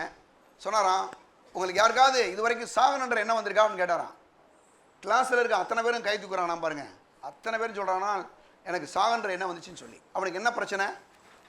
அவன் என்ன அரிசியை பற்றி கவலைப்படுறானா? எதை பற்றி கவலைப்படலை. ஆனால் அவனுக்கு ஏன் அந்த மாதிரி என்ன வருது? இந்த உலகத்தில் பிறந்த எல்லா மனுஷனையும் பிசாசு அழிக்கும்படி சுற்றி திரிகிறான். வேற சொல்லுது, திருடன் திருடவும் கொல்லவும் அழிக்கவும் வருகிறான் என்று வேறே ஒன்றுக்கு வரான், நானோ அவைகளுக்கு ஜீவன் உண்டாகும், அது பரிபூர்ணப்பட வந்தேன் என்று சொல்கிறார். அருமையான சகோதர சகோதரிகளே, இந்த நாட்களில் கூட பிசாசு இந்த உலகத்தில் திருடுகிறவனாய், கொள்ளுகிறவனாய், அழிக்கிறவனாக இருக்கிறான். ஆனால் ஆண்டவராய் இயேசு கிறிஸ்து உங்களுக்குள்ள ஜீவனை கொடுக்க, அது பரிபூர்ணப்படும்படி அவர் வந்திருக்கிறார். இன்றைக்கும் கூட அருமையான சகோதர சகோதரிகளே, ஆண்டவராய் இயேசுவை உங்களுடைய உள்ளத்தில் ஏற்றுக்கொள்ளும் போது, இந்த மேய்ப்பர்கள் படிக்காதவங்க தான், ஆனால் தேவதூதன் சொன்னோன்னே பல மைல்கள் தூரம் நடந்து போய் அங்கே இயேசுவை காணும்படி போகிறாங்க. பாருங்க, சொல்லப்பட்டிருக்கு, பிள்ளையை துணிகளை சுற்றி இருக்க பாருங்க, கிடத்திற்கு காண்பீர்கள் போட்டிருக்கு. அந்த சனமே பரமசமின் திரள் அந்த தூரனை தோன்றி, உன்னதத்தில் இருக்கிற தேவனுக்கு மகிமையும் பூமியிலே சமாதானமும் மனுஷர் மேல் பிரியமும் உண்டாவதாக என்று சொல்லி தேவனை துதித்தார்கள். தேவதூதர்கள் அவர்களை விட்டு பரலோகத்துக்கு போன பின்பு மேய்ப்பர்கள் ஒருவரை ஒருவர் நோக்கி, நாம் பெத்லகேம் ஊருக்கு போய் நடந்ததாக கர்த்தரால் நமக்கு அறிவிக்கப்பட்ட இந்த காரியத்தை பார்ப்போம் வாருங்கள் என்று சொல்லி தீவிரமாய் வந்து மரியாதையும் யோசேப்பையும் முன்னணியிலே கிடைத்திருக்கிற பிள்ளையும் கண்டார்கள். கண்டு அந்த பிள்ளையை குறித்து தங்களுக்கு சொல்லப்பட்ட சங்கதியை பிரசுத்தம் பண்ணினார்கள். மேய்ப்பரால் தங்களுக்கு சொல்லப்பட்டதை கேட்ட யாவரும் அவைகளை குறித்து ஆச்சரியப்பட்டார்கள். மரியாளோ அந்த சங்கதிகளை எல்லாம் தன் இருதயத்திலே வைத்து சிந்தனை பண்ணினாள். மேய்ப்பர்களும் தங்களுக்கு சொல்லப்பட்டதைபடியே கேட்டு கண்ட எல்லாவற்றிற்காகவும் தேவனை மகிமைப்படுத்தி துதித்து கொண்டே திரும்பி போனார்கள். வந்தாங்க, இந்த பிள்ளை குழந்தை பிறந்துக்கிறத பார்க்குறாங்க. பார்த்து அவங்களுக்கு ஒரு பெரிய சந்தோஷம். அது மட்டும் இல்லாமல் இன்று தாவீதின் ஊரிலே ஆண்டவராக இயேசு பிறந்தார்னு சொல்லி போகிறவடெல்லாம் அந்த மேய்ப்பர்கள் சொல்லிக்கிட்டே போகிறாங்க. பூரா ஒரு பெரிய சந்தோஷம். இன்றைக்கி கூட அருமையான சகோதர சகோதரிகளே, உங்களுக்கு ஒரு பெரிய நற்செய்தி. ஆண்டவராக இயேசு இந்த உலகத்திலே மனுஷனாக இந்த உலகத்தில் பிறந்திருக்கிறார். எதுக்கு பிறந்தார்ன்றதை பற்றி நான் சொல்ல போகிறேன். ரொம்ப கடகடன் முடிச்சிடறேன். ஒரு 4 காரியங்கள். எந்த நோக்கத்திற்காக அவர் இந்த உலகத்தில் மனுஷனாக பிறந்தார்? முதலாவது ஒரு காரியம் என்னன்னா, பாருங்க, 1 தீமோத்தேயு 1ஆம் அதிகாரத்தில் 15ஆம் வசனம் சொல்லுது. எல்லாரும் எடுங்க. பாவிகளை ரட்சிக்க கிறிஸ்து உலகத்திற்கு வந்தார் என்கிற வார்த்தை உண்மையும் எல்லா அங்கீகரிப்புக்கும் பாத்திரமானது. அவர்களில் பிரதான பாவி நான். என்ன சொல்றார் பவுல் அப்படின்னா, பாவிகளை ரட்சிக்க கிறிஸ்து இயேசு உலகத்திற்கு வந்தார். எதுக்கு இயேசு இந்த உலகத்தில் வந்தார் அப்படின்னா, பாவிகளை ரட்சிக்கும்படி இயேசு உலகத்தில் வந்தாரா. பாருங்க, நம்ம எல்லாரும் ஒரு நாளே பாவிகளாக இருந்தோம், பாவத்தில் வாழ்ந்து கொண்டிருந்தோம். நம்மளை எல்லாரையும் ஆண்டவராக இயேசு ரட்சிக்கும்படியாக இந்த உலகத்தில் வந்தார். இன்றைக்கும் கூட ஆண்டவராக இயேசு எப்பேற்பட்ட பாவமாக இருந்தாலும் அந்த பாவத்திலிருந்து விடுதலை கொடுக்கும்படி ஆண்டவராக இயேசு சொல்கிறாரு. உங்கள் பக்கத்திலே அவர் காத்து கொண்டிருக்கிறார். எப்போது நீங்கள் அவருக்கு அனுமதி கொடுப்பீங்களோ, ஆண்டவராக இயேசு பாருங்க, நீங்கள் அனுமதி கொடுப்பதை எதிர்பார்த்து கொண்டிருக்கிறார். இயேசுவே, என் உள்ளத்தில் வாரும், உன்னுடைய ஆண்டவராக நான் ஏற்றுக்கொள்கிறேன், எனக்கு உதவி செய்யும் ஆண்டவரே, என் பிரச்சனை ஒரு விடுதலையை உண்டாக்கும் என்று நீங்கள் கூப்பிடுவீங்கன்னா, ஆண்டவராக இயேசு உங்கள் கண்டிப்பாக உங்களுடைய பிரச்சனையை தீர்க்கக்கூடிய தெய்வமாக இருக்கிறார் இயேசு. பாருங்க, நிறைய நேரங்களில் பிரச்சனை இல்லாத நேரத்தெல்லாம் எல்லா பேரும் வந்துடுவாங்க, சொந்த பந்தம்லாம் வந்திருக்கும். ஆனால் பிரச்சனை வந்துச்சுன்னா எல்லாரும் ஓடிடுவாங்க. ஆனால் நான் சொல்கிறேங்க, பிரச்சனை வந்தால் ஆண்டவராக இயேசு முதல்ல நமக்கு உதவி செஞ்சிருவார். இன்றைக்கி கூட ஆண்டவராக இயேசு உங்களுடைய வாழ்க்கையிலே அப்படிப்பட்ட உதவியை, அப்படிப்பட்ட ஆசீர்வாதத்தை தேவன் கொடுக்க வல்லவராக இருக்கிறார். இயேசு பாவிகளை ரட்சிக்கும்படியாக உலகத்தில் வந்தார். பாவன்றது ஒரு பெரிய பிசாசுடைய ஒரு செயல். அதிலிருந்து ஆண்டவராகிய இயேசு இந்த பாவத்திலிருந்து மனுஷனை விடுவிக்கும்படி வந்தார் என்று பார்க்கிறோம். பாருங்க, இதை பற்றி லூக்கா சுவிசேஷம் 19ஆம் அதிகாரத்தில் ஒரு பகுதியை வாசிக்கிறேன். 1ஆம் வசனத்தில் நான் வாசிக்கிறேன். அவர் எரிகோவிலே பிரவேசித்து அதன் வழியாக நடந்து போகையில் ஆயக்காருக்கு தலைவனும் ஐஸ்வர்யவனுமாக இருந்த சகேயு எனப்பட்ட ஒரு மனுஷன் இயேசு எப்படிப்பட்டவரோ என்று அவரை பார்க்க வகை தேடினான். அவன் குள்ளனானபடியால் ஜனக்கூட்டத்திலே அவரை காணக்கூடாமல் அவர் போகும் வழியிலே முன்னாக ஓடி அவரை பார்க்கும்படி ஒரு காட்டத்தி மரத்தில் ஏறினான். இயேசு அந்த இடத்துல வந்தபோது அண்ணாந்து பார்த்து அவனை கண்டு, சகேயுவே, நீ சீக்கிரமாக இறங்கி வா, இன்றைக்கு நான் உன் வீட்டிலே தங்க வேண்டும் என்றார். அவன் சீக்கிரமாக இறங்கி சந்தோஷத்தோடு அவரை அழைத்து கொண்டு போனான். அதை கண்ட யாவரும் இவர் பாவியான மனுஷனிடத்திலே தங்கும்படி போனார் என்று முறுமுறுத்தார்கள். சகேயு நின்று கர்த்தரை நோக்கி, ஆண்டவரே, என் ஆஸ்தியில் பாதி ஏழைகளுக்கு கொடுக்கிறேன். நான் ஒருவனிடத்தில் ஏதாகிலும் அநியாயமாய் வாங்கினதுனால் நாளத்தினே திரும்ப செலுத்துகிறேன் என்றார். இயேசு அவனை நோக்கி, இன்றைக்கு இந்த வீட்டுக்கு ரட்சிப்பு வந்தது, இவனும் ஆபிரகாமுக்கு குமாரனாய் இருக்கிறானே. இழந்து போனை தேடவும் ரட்சிக்கவுமே மனுஷகுமாரன் வந்திருக்கிறார். அருமையானவர்களே, பாவத்தில் வாழ்ந்து கொண்டிருந்த ஒரு சகேயு என்று சொல்லக்கூடிய ஒரு பாருங்க, ஒரு டாக்ஸ் கலெக்டர், அதாவது வரியை வசூலிக்க பண்ணக்கூடியவர். அந்த வரி வசூல் பண்ணுறவர் நிறையா போய் லஞ்சம்லாம் வாங்குறாரு, என்னமோ பண்ணுறாரு. ஆனால் கடைசி அவர் அந்த ஊரில் யாருமே மதிக்க மாட்டுறாங்க. ஏன்னா இவ்வளோ ரொம்ப மோசமானன்ற மாதிரி. கடைசி என்னாச்சுன்னா, இவர் எப்படி இந்த ஏசுன்னு சொல்கிறாங்களே, இவரை போய் பார்க்கணும் அப்படின்னு பாருங்க என்ன பண்ணுறாரு, போகிறாரு. போனால் பாருங்க, போயிட்டு இருக்கும்போது கூட்டம் நிறையா வந்துருச்சு. அவரை இயேசுவை பக்கத்தில் போய் பார்க்க முடியல. உடனே அந்த சகேயு ஒரு மரத்தில், ஒரு காட்டத்தி மரத்தில் போய் மேலே ஏறி உட்காந்துட்டார். உட்காந்துட்டு அந்த வழியில் இயேசு வருகிறார் அப்படி பார்த்துட்டே இருக்கும்போது இயேசு சொல்கிறாரு, சகேயுவே, கீழே இறங்கி வா அப்படின்னு கூப்பிட்டாரு. எல்லா பேரும் இவரை பாவின்னு திட்டுறாங்க. ஆனால் இயேசு சொல்கிறாரு, சகேயுவே, கீழே இறங்கி வா அப்படின்னு கூப்பிட்டாரு. கூப்பிட்ட உடனே அந்த மனுஷனுக்கு சந்தோஷம். எல்லாரும் பாவின்னு பேசிகிட்டே இருக்கும்போது இயேசு மட்டும் இந்த பாவி மனுஷனை கூப்பிட்றாங்க, வா அப்படின்னு கூப்பிட்றாரு. ஆண்டவர் கூப்பிட்றாரு. உங்களை கூட அப்படி யாராவது திட்டிகிட்டு இருப்பாங்க. எல்லாரும் போகிற இடத்துல பூரா என்னமா நம்மளை பற்றி தப்பாகவே பேசிகிட்டு இருப்பாங்கன்னா, நான் சொல்கிறேன், ஆண்டவராக இயேசு உங்களை சொல்கிறாரு, உங்கள் பேர் அந்த இடத்துல போட்டுங்க, சகேன்ற இடத்துக்கு பக்கத்தில் உங்கள் பேரை நம்ம போட்டுட்டு நீங்கள் வான்னு கூப்பிடுற மாதிரி உங்களை அழைத்திருக்கிறார் இயேசு. கூப்பிடுறாரு. கூப்பிட்ட உடனே அவன் ரொம்ப சந்தோஷமாயிட்டான். ஏன்னா அந்த ஊரில் யாருமே அவனை மதிக்கிறதே கிடையாது. வர்றான், கீழே இறங்கி வந்த உடனே சொல்கிறாரு, இயேசு, உன் வீட்டில் இன்னைக்கு தங்க வர்றேன் அப்படின்னாரு. அவனுக்கு ஒரே சந்தோஷம். என்னையை கண்டாவே ஒருத்தனை மதிக்க மாட்டான், இதில் எங்கள் வீட்டுக்கு வர நீங்கள் தங்க வரேன்னு சொன்னீங்களே அப்படின்ட்டு சந்தோஷமாக கூட்டு போகிறான் பாருங்க. கூட்டு போனால் இயேசு அங்கே போய் அவன் சொல்கிறான், இயேசுவே, நான் நிறையா காரியங்கள் செஞ்சுட்டேன். நான் யாராட்டியாவது ₹1 வாங்கியிருந்தா, ஒரு 1000 வாங்கி நாளாக நான் கொடுத்துறேன், என் ஆஸ்தியில் பாதி ஏழைகளுக்கு கொடுத்துறேன் அப்படின்னு சொல்லி ஆண்டவர் அப்படி அவன் செய்த எல்லா காரியங்களையும் சொல்லிட்டு ஆண்டவர் அப்படி சரண்டர் ஆயிடுறான் பாருங்க. ஆண்டவராக இயேசு உடனே சொல்கிறாரு, இந்த வீட்டுக்கு இப்பொழுதே ரட்சிப்பு வந்தது, இவனும் ஆபிரகாமுக்கு குமாரனாக இருக்கிறானே. நல்ல கவனிங்க, என்னன்னா எவ்வளோ பெரிய ஒரு பாவம் செய்திருந்தாலும், எவ்வளோ பெரிய பாவியாக இருந்தாலும், அந்த பாவியாக இருக்கிற மனுஷனையும் இயேசு ரட்சிக்க வல்லவராக இருக்கிறார். நீங்கள் கூட அந்த நாட்களில் நான் சொல்கிறேன், ஒரு சில தவறுகள் உங்களுடைய கடந்த நாட்களில் ஏதாவது செஞ்சுருக்கலாம். ஒரு நாள் பாருங்கள், கொரிய தேசத்தில் நடந்த ஒரு சம்பவம். ஒரு சகோரி ஒரு நாள் பாருங்கள் என்ன பண்ணாங்களாம், அவருடைய கணவனை பார்த்து அழுதுகிட்டே இருந்தாங்களாம். அவங்களுக்கு அழுது வந்துகிட்டே இருக்குமா பாருங்க. அவங்க ஒரு சபை, நம்ம சர்ச்சு மாதிரி கொரியாவில் இருக்கக்கூடிய ஒரு பெரிய சபைக்கு போயிருந்துருக்குறாங்க. போன உடனே அந்த அவங்க அழுதுகிட்டே இருக்கிறாங்க. வீட்டுக்காரருக்கு ஒன்றும் புரியலை. உடனே கூட்டு போய் பாஸ்டர்கிட்ட ஒரு நாள் சொன்னாராம்.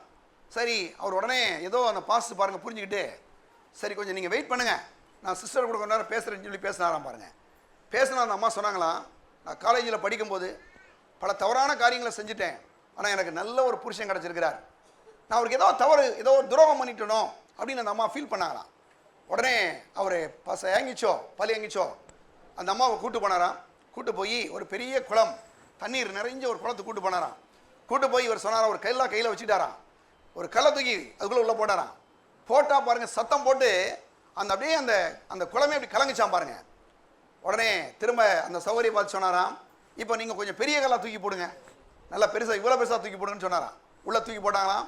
ஒரு பெரிய சத்தம், அப்படியே தண்ணியில் மூழ்கி சத்தம், அப்படியே தண்ணியெலாம் கலங்கி வந்துச்சு.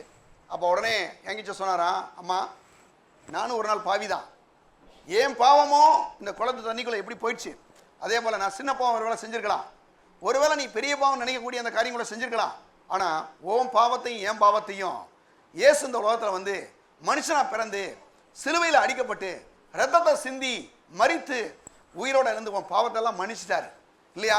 இயேசு எல்லாத்தையும் மன்னிச்சிட்டாரு, மறந்துட்டாரு, அதை இனிமேல் நீ நினைக்காத இல்லையா அப்படின்னு சொல்லி அந்த அம்மாவை ஆண்டவராக இயேசு அந்த அம்மாவுக்கு செய்த அந்த நன்மையை அவர் சொன்னாராம் பாருங்க. இன்னைக்கும் கூட உங்களுடைய பாவத்தை குறித்து பெருசாக நினைக்காம அந்த பாவத்தை மன்னிக்கக்கூடிய தெய்வம் ஆண்டவராக இயேசுவை உங்களுடைய உள்ளத்தில் நீங்கள் ஏற்றுக்கொள்வீர்கள். ஆனால் கண்டிப்பாக சொல்கிறேன், எல்லா பாவத்தையும் அவர் மறதி கடல் என்ற ஒரு கடலில் தூக்கி போட்டார். இன்னைக்கு நாம் எல்லாரையும் ஆண்டவராக இயேசு என்ன பண்ணியிருக்காருங்க, அவர் சொந்த பிள்ளைகளாக ஏற்றுக்கொள்ள ரெடியாக இருக்கிறார். இன்னைக்கு கூட இந்த இயேசு, நீங்கள் திரும்ப திரும்ப சொல்கிறேன், கிறிஸ்துவ மதம் கிடையாது. கிறிஸ்துவ மதத்தை பற்றி நான் சொல்லலை, ஆண்டவராக இயேசு கிறிஸ்துவ உங்கள் வாழ்க்கையை மாற்றுவார், நிச்சயமாகவே நடக்கும். அப்போ பாவத்திலிருந்து ஒரு பெரிய விடுதலை கொடுக்க முடியாது, ரட்சிக்க முடியாது இயேசு வந்து இந்த உலகத்தில் பிறந்தார். ரெண்டாவது பாருங்க, நம்முடைய அநேக குடும்பங்களில் சில நேரங்களில் சாபம், ஒரு மாதிரி சாபங்கள் குடும்பத்தில் இருக்கு. சில வீடுகளை பாருங்க, பிறக்கிறது பூரா ஆண் வாரிசே இருக்காது, இல்லைன்னா பெண் வாரிசே இருக்காது. நல்லா வீடு கட்டியிருப்பாங்க, வீடை வித்துட்டு போயிட்டே இருப்பாங்க, குடியிருக்கவே முடியாது. சிலருக்கு நல்லா சம்பாதிப்பாங்க, அந்த சம்பாதித்தை அனுபவிக்க முடியாது, வட்டி கட்டியே இதாகிடுவாங்க. இல்லைன்னா சிலர் போகிறாங்க மெடிக்கல் பில் போயிட்டே இருக்கும்.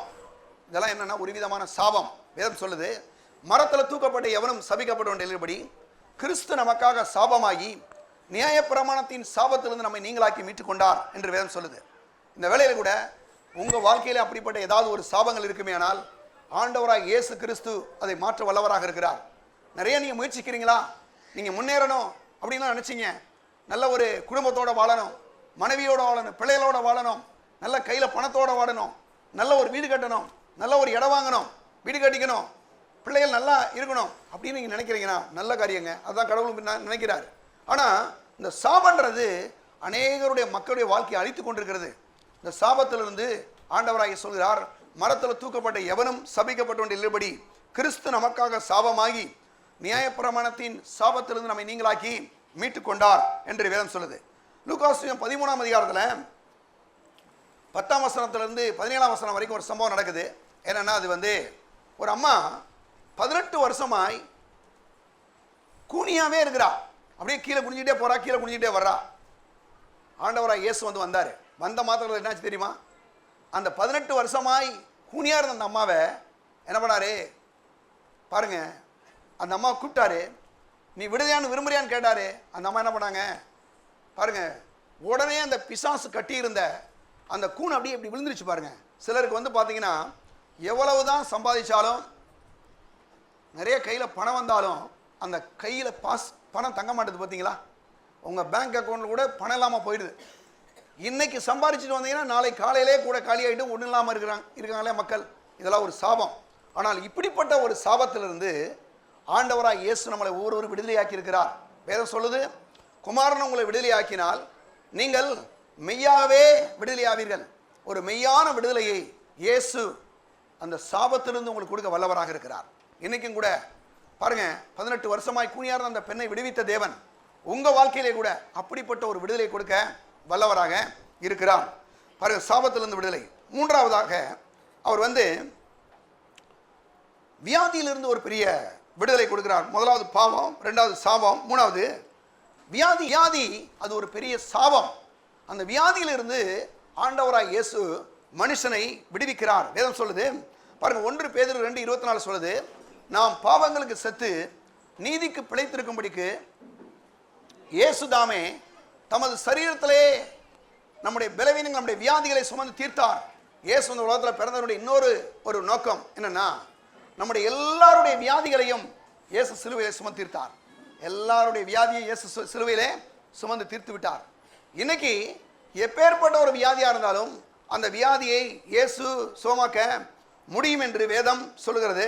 பாருங்க, இதை பற்றி மத்தேயு சுவிசேஷம் இல்லைங்க, மத்தேயு சுவிசேஷம் 8ஆம் அதிகாரம் 14ஆம் வசனம் பாருங்க, நான் வாசிக்கிறேன். 8ல் 14ஆம் வசனத்திலிருந்து நான் வாசிக்கிறேன். அங்கே சொல்லப்பட்டிருக்கு, இயேசு பேதுருவின் வீட்டிலே வந்து அவன் மாமி ஜுரமாய் கிடக்கிறதை கண்டார். அவர் அவள் கையை தொட்ட உடனே ஜுரம் அவளை விட்டு நீங்கிற்று. அவள் எழுந்திருந்து அவர்களுக்கு பணிவிடை செய்தாள். அஸ்தமான போது பிசாசு பிடித்திருந்த அநேகரை அவரிடத்தில் கொண்டு வந்தார்கள். அவர் அந்த ஆவிகளை தமது வார்த்தையினாலே துரத்தி பிணியாளிகள் எல்லாரையும் சுஸ்தமாக்கினார். எல்லா மனுஷரையும் இயேசு சோமாக்கிற தெய்வமாக இருக்கிறார். எப்படிப்பட்ட ஒரு வியாதியாக இருந்தாலும் அந்த வியாதியிலிருந்து ஆண்டவராய் இயேசு ஒரு பரிபூர்ண சுகத்தை கொடுப்பார். கண்டிப்பாக அதுக்கு நான் ஒரு பெரிய சாட்சி. நான் இப்போ சொன்ன மாதிரி நான் ஏன் இந்த இயேசுவை ஏற்றுக்கொண்டேன் அப்படின்னா,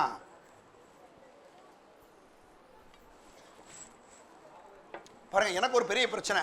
அதனால தான் பாருங்கள் நான் இயேசுவை ஏற்றுக்கிட்டேன். நான் பாருங்கள் உங்கள் மத்தியில் பிரசங்கம் பண்ணலாம் தெரியுது. ஆனால் என்னுடைய வாழ்க்கையில் ஒரு பெரிய கடவுள் வரப்பு செஞ்சார் பாருங்கள். என்னென்னா, எனக்கு இந்த சின்ன வயசுலேயே பாருங்கள் இந்த 2 கண்ணுமே எனக்கு தெரியாது. 2 கண்ணு எனக்கு தெரியாது. சாயங்கால நேரங்களில் என்னால் நடந்து போக முடியாது. படிக்கும்போது நான் ஒரு நாள் கூட எழுதியே கிடையாது. நான் எழுதுனதே கிடையாது. எனக்கு எழுத தெரியாது. அது மட்டும் இல்லாமல் பாருங்கள், போர்டில் எழுதப்பட்டிருக்கிற எந்த ஒரு இதுவும் என்னால் பார்க்க முடியாது. அந்த மாதிரி. அது மட்டும் இல்லாமல் பார்த்தீங்கன்னா, ஒரு ஏத்தாப்பில் ஆள்கள் வர்றது இல்லை மாடு வர்றது அது மாதிரி நான் பாருங்கள் நேராக போய் மோதிடுவேன். அந்த மாதிரி தான். சாயங்காலம்லாம் ஆச்சுன்னா கையை பிடி தான் கூப்பிட்டு போவாங்க. அவ்வளோ ஒரு பெரிய ஒரு பிரச்சனை. ஸ்கூலில் படிச்சுட்டே இருந்தேன். படிக்கும்போது பார்த்தீங்கன்னா கிட்டத்தட்ட 9ஆம் வகுப்பு வரைக்கும் படிச்சுட்டு வந்தேன். எப்படி படிப்பேன்னா, பக்கத்தில் இருக்கவங்க படித்து காதில் சொல்லிடுவாங்க. சொல்ல சொல்ல கேட்டுக்கிட்டே இருப்பேன். அப்படி மெமரி ஆகிடும் எனக்கு. திரும்ப பரீட்சையில் போய் பாருங்கள் அவங்கள்ட்ட சொல்லுவேன். அவங்க என்ன பண்ணுவாங்க, எழுதி கொடுப்பாங்க. அப்படி தான் பாருங்கள் 9ஆம் வகுப்பு வரைக்கும் அப்படி படிச்சுட்டு வந்தேன். கடைசி பாருங்கள் 10ஆம் வகுப்பு படிக்கும்போது ஒரு ஸ்கூலுக்கு போனேன். அந்த ஹெச்எம் பாருங்கள் சொல்லிட்டாரு, தம்பி இந்த ஸ்கூலில் படிக்கிறதுக்கு உனக்கு வந்து அனுமதி கிடையாது. நீ எங்கே போய் பிளைண்ட் ஸ்கூலுக்கு போ, கண்ணு தெரியாத ஸ்கூல் ஒன்று இருக்கு, அங்கே போ அப்படின்னாரு. இல்லைன்னா நான் உனக்கு 1 மாதம் லீவு கொடுக்குறேன். இந்த 1 மாதத்தில் நீ வந்து கண்ணை சரி பண்ணிடணும். பெரிய பிரச்சனை பாருங்கள், எப்படி மாட்டிக்கிட்டேன் பாருங்கள். 10th ஸ்டாண்டர்டு வேறு, பப்ளிக் எக்ஸாம் ஒன்றும் பண்ண முடியல எனக்கு. ஏன்னா ஒன்று என்ன செய்கிறேன்னே தெரியல. உடனே நான் வந்து அப்போ தான் ஆண்டவராக இயேசுவை ஏற்றுக்கிட்டு சர்ச்சுக்கு போயிட்டு இருக்கிறேன் என்னுடைய 9ஆவது படிக்கும்போது. உடனே அந்த பாருங்கள் அங்கே போய் அந்த எங்கள் பாஸ்டரை போய் சொன்னேன். அவர் சொன்னார், தம்பி நம்ம ஜெபம் பண்ணுவோம், ஒரு முறை திரும்ப நீ போய் டாக்டர்கிட்ட போய் காமி அப்படின்னாரு. ஏன்னா அதுக்கு முன்னால் எங்கள் அப்பா மதுரையில் இருக்கக்கூடிய ஒரு பெரிய ஹாஸ்பிட்டலுக்கு கூட்டு போய் நீ செக் பண்ணார். அந்த செக் பண்ணும்போது அவங்க சொன்னாங்க, நீங்கள் ஆப்ரேஷன் பண்ணிங்கன்னா இருக்கிற பார்வையும் போயிடும், இல்லைன்னா உங்கள் பையனுக்கு கிறுக்கு பிடிச்சிரும் அப்படின்னு எங்கள் அப்பா பையனில் கூட்டிகிட்டு வந்தார் பாருங்கள். உடனே திரும்ப பாருங்கள், இப்போது நான் 10ஆம் வகுப்பு படிக்கிற அந்த நாட்களில் நேராக போய் ஹாஸ்பிட்டலில் போய் செக் பண்ணேன் பாருங்கள். அந்த பாஸ்ட் எனக்காக ஜோம் பண்ணார், தலையில் கழிச்சு ஜோம் பண்ணுவார். ஜோம் பண்ணின உடனே அங்கே போனால் அந்த டாக்டர் சொன்னார், தம்பி ஒரு சின்ன ஆப்ரேஷன் இருக்குது பண்ணிடலாமா அப்படின்னு கேட்டார்.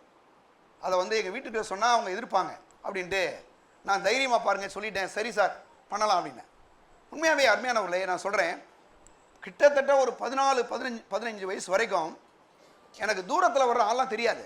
ரொம்ப ஒரு மாதிரி இந்த இப்படி தான் வச்சு பார்ப்பேன் நான். அந்த மாதிரி ரொம்ப அது பயங்கர சீரியஸான அந்த விஷயம். ஆனால் நான் சொல்கிறேங்க, 14 வயசு வரைக்கும் எதுவுமே நடக்கவே இல்லை. நான் இயேசுகிட்ட போனேன் பாருங்கள். போனால் அந்த பாஸ் ஜோம் பண்ணார் இல்லையா, ஜோம் பண்ண உடனே அந்த டாக்டர் சொன்னார், சின்ன ஆப்ரேஷன் பண்ணிக்கலாம். பண்ணால் பாருங்கள் நான் ஒத்துக்கிட்டேன். அந்த நல்ல வேலை அந்த ஹெச்எம் எனக்கு ஒரு உதவி செஞ்சார். 1 மாதம் லீவு கொடுத்தாரு 10th ஸ்டாண்டர்டில். ரொம்ப எனக்கு ஆச்சரியமாக இருக்குது. இப்போ நினைக்கும் போது ஆச்சு.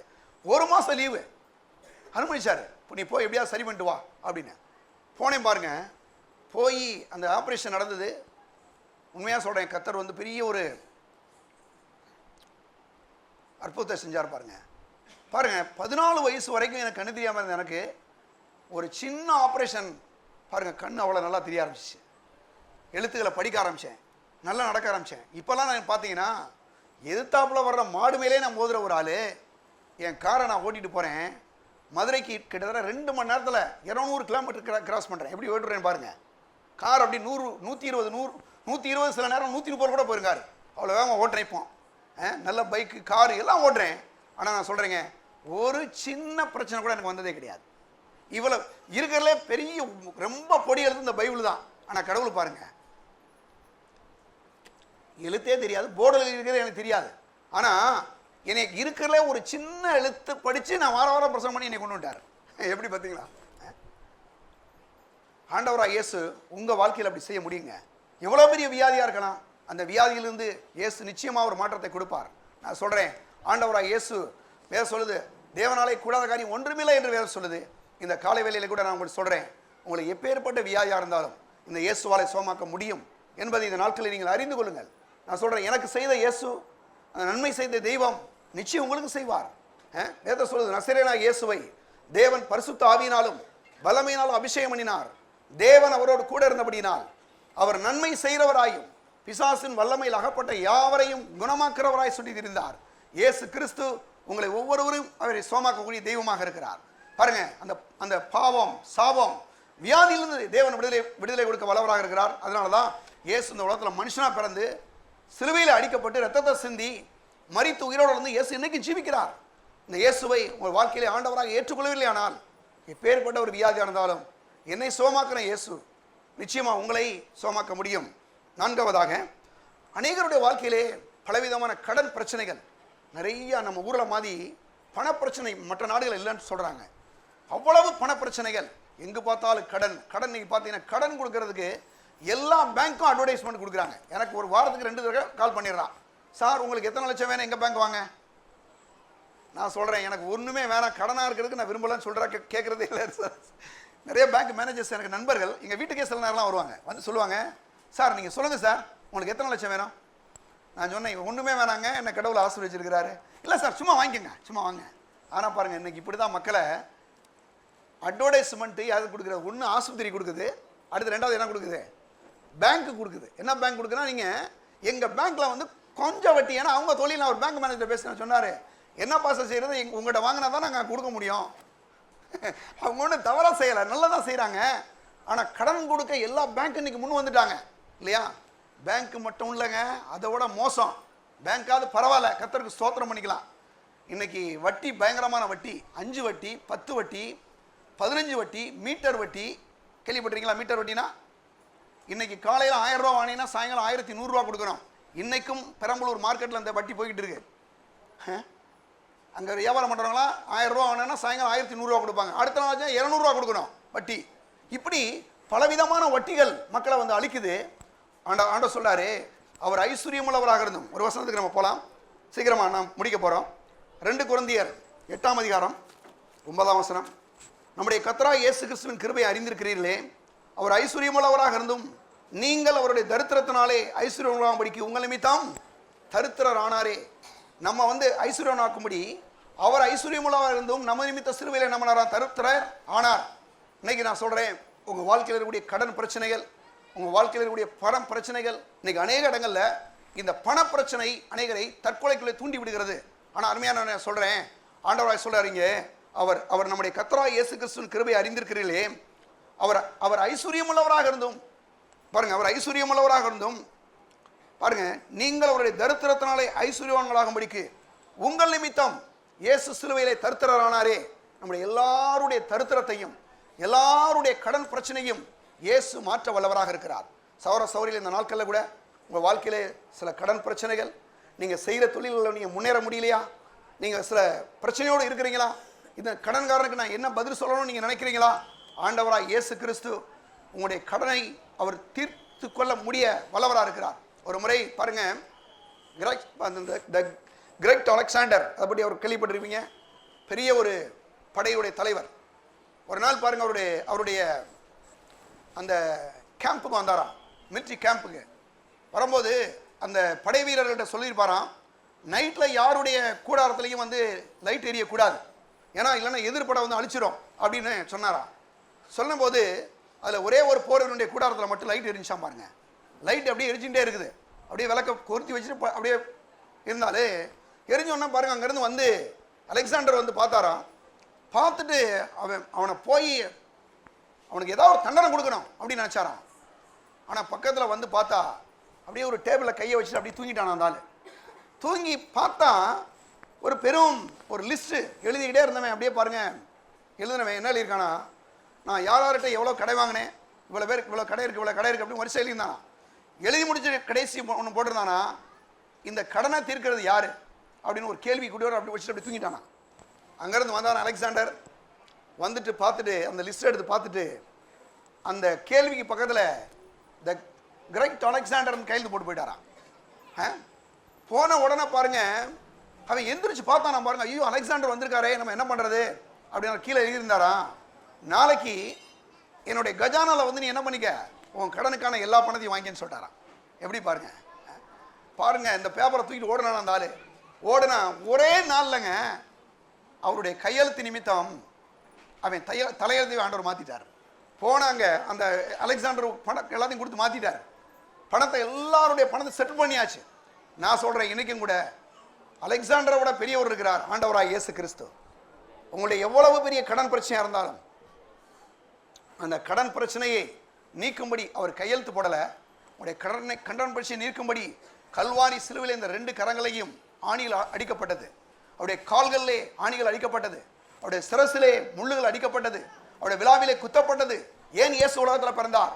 நம்முடைய எல்லா விதமான வியாதிகளையும், எல்லா விதமான பாவத்தையும், எல்லா விதமான வியாதிகளையும், எல்லா விதமான சாபத்தையும், எல்லா விதமான தரித்திரத்தையும், கடன் பிரச்சனையை மாற்றும்படி இயேசு கிறிஸ்து அவர் வந்திருக்கிறார். அநேகர் இங்க இருக்கிறீங்க, ஒரு சொந்த வீடு கட்டிட்டா நல்லா இருக்குமேன்னு யோசிக்கிறீங்க.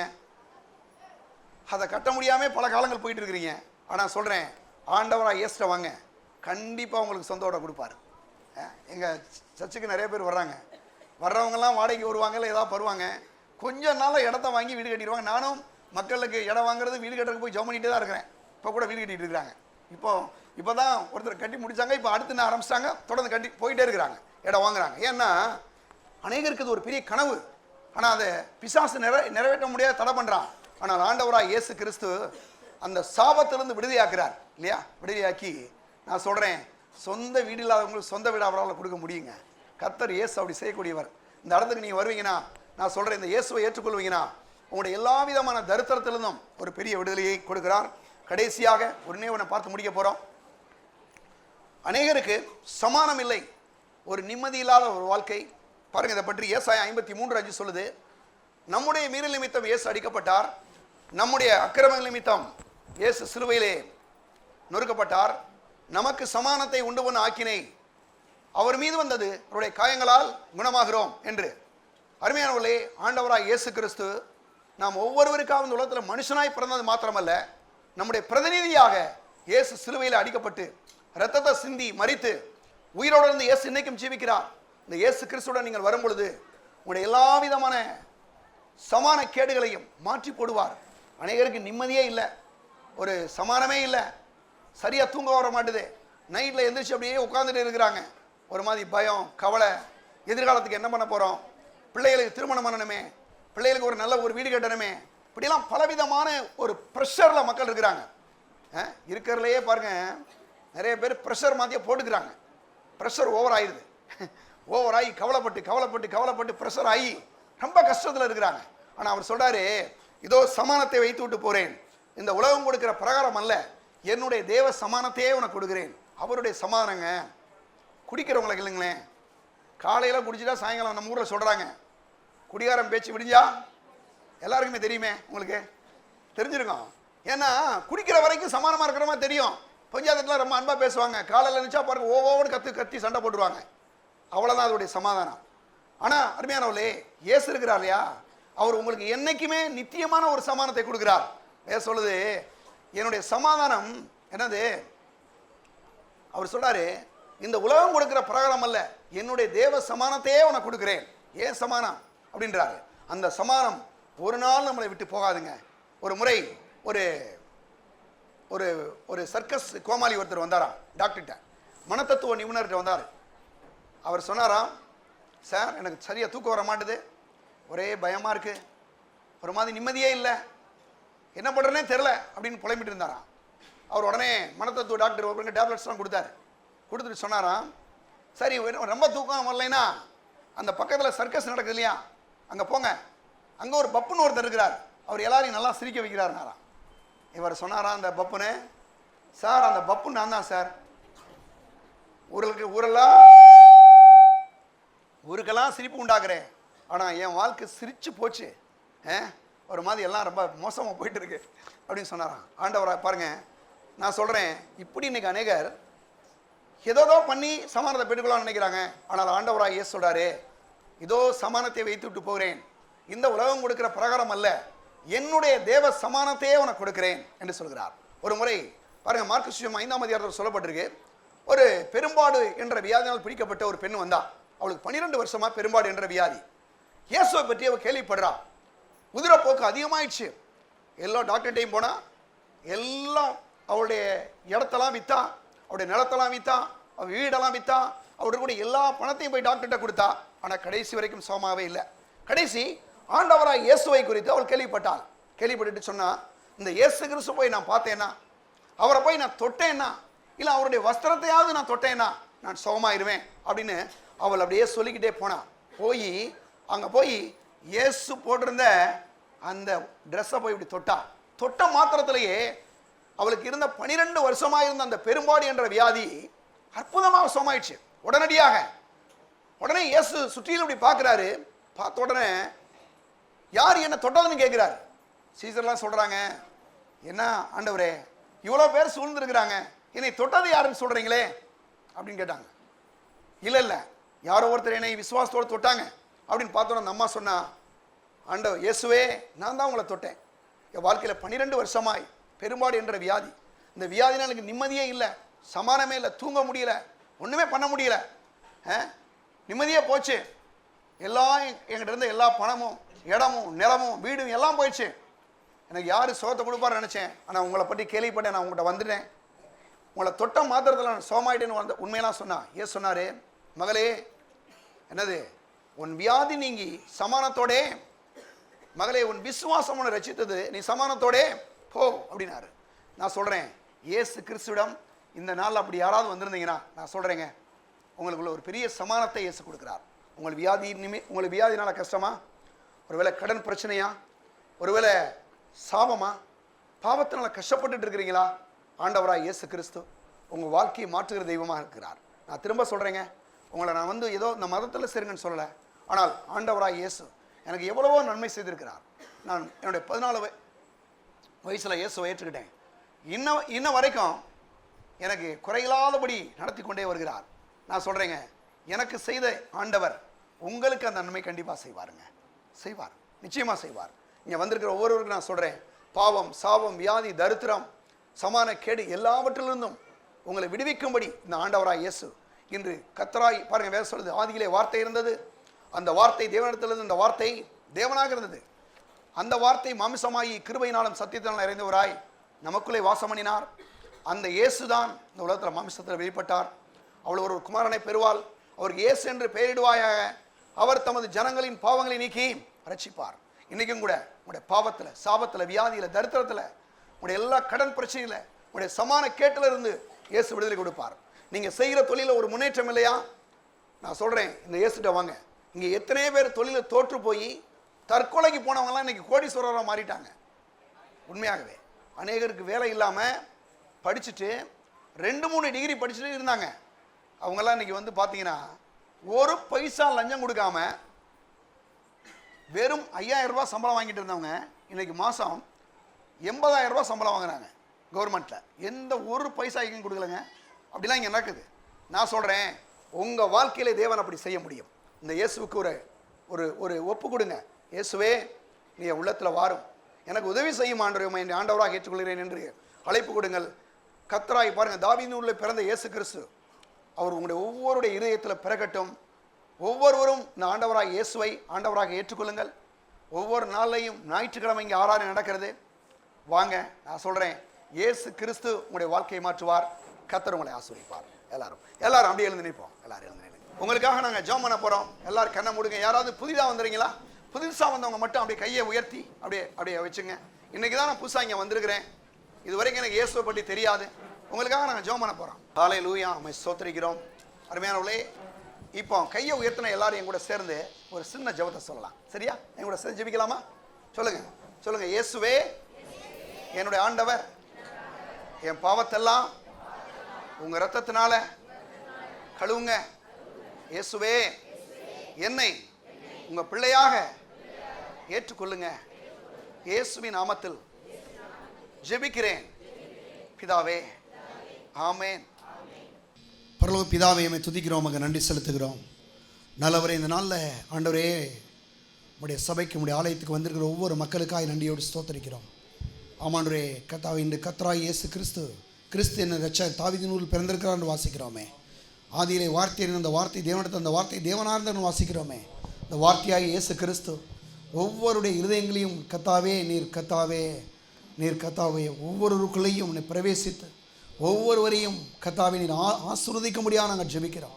பலவிதமான பிரச்சனையோடு இந்த நாட்களில் வந்திருக்கிற இந்த மக்களுக்காய் நன்றியோடு வருகிறோம். அவனுடைய பாவத்தினாலும் சாபத்தினாலும் வியாதியினாலும் தரித்திரத்தினாலும் பலவிதமான கடன் பிரச்சனையினாலும் சமானம் இல்லாத நிலையிலே இருக்கக்கூடிய இந்த மக்களுக்காய் வருகிறோம். ஒவ்வொருவரையும் நீர் விடுவிக்கும்படியாக ஜெபிக்கிறோம். ஆண்டவரே, குமாரன் உங்களை விடுதலையாக்கினால் நீங்கள் மெய்யாவே விடுதலையாவீர்கள் சொன்னீர். ஆண்டவரே, ஒரு மெய்யான விடுதலையை இந்த ஜனங்களுக்கு நீர் கட்டளையிடுவீராக. ஒவ்வொருவருக்காகவும் இந்த லோகத்தில் கர்த்தாவே பிறந்த தெய்வம் ஆமாண்டவரே, ஒவ்வொருவருக்காகவும் இந்த சிலுவையில் வந்து அடிக்கப்பட்ட ரத்தத்தை சிந்தி மரித்து உயிரோடு இருந்த இயேசுவே இன்றைக்கும் ஜீவிக்கிறீர். இந்த மக்கள் ஒவ்வொருவரையும் ஆசீர்வதிப்பீராக. ஆண்டவரே, பலவிதமான தேவையோடு வந்திருக்கிற ஒவ்வொருவரையும் நீ சந்திக்கும்படியாய் இயேசு கிறிஸ்துவை மெய் தெய்வம் என்று ஒரு எல்லாரும் அறிந்து கொள்ளும்படியுடைய கண்களை இயேசு திறந்தெழுவீராக. உடைய மக்களை ஆசீர்வதிப்பீராக. ஆண்டவரே, நீர் அப்படி செய்த தேவ கிருபைக்காய் நன்றி. இயேசு கிறிஸ்து நாமத்திலே ஒவ்வொருவரையும் ஆசீர்வதிப்பீராக. ஆண்டவரே, இயேசுவின் நாமத்திலே ஒவ்வொரு சிறுபிள்ளைகளையும் ஒவ்வொரு வாலிபர்களையும் ஒவ்வொரு கணவனையும் மனைவியையும் பெற்றோர்களையும் ஒவ்வொரு வயோதிபர்களையும் உடைய கரத்தில் கொடுக்கிறோம். ஒவ்வொருவரையும் நீர் ஆசீர்வதிப்பீராக. ஆண்டவரே, இயேசு கிறிஸ்து ஒருவருடைய வாழ்க்கையிலையும் நீர் கர்த்தாவே ஆண்டவராக இரட்சகராக நீர் கிரியை செய்ய முடியாது, ஆளுகை செய்ய முடியாது நாங்கள் ஜெபிக்கிறோம். உடைய மக்களை ஆசீர்வதிப்பீராக. இயேசுவின் நாமத்தில் ஜெபிக்கிறோம் பிதாவே, ஆமென். நம்முடைய கர்த்தராகிய இயேசு கிறிஸ்துவின் கிருபையும் பிதாவாகிய தேவனுடைய அன்பும் பரிசுத்த ஆவியானுடைய ஐக்கியமும் இப்பொழுதும் எப்பொழுதும் நம்மோடு கூட இருப்பதாக. ஆமென். இயேசு ராஜாவுக்கே, இயேசு ராஜாவுக்கே, இயேசு ராஜாவுக்கே. கர்த்தர் உங்களை ஆசீர்வதிப்பார்.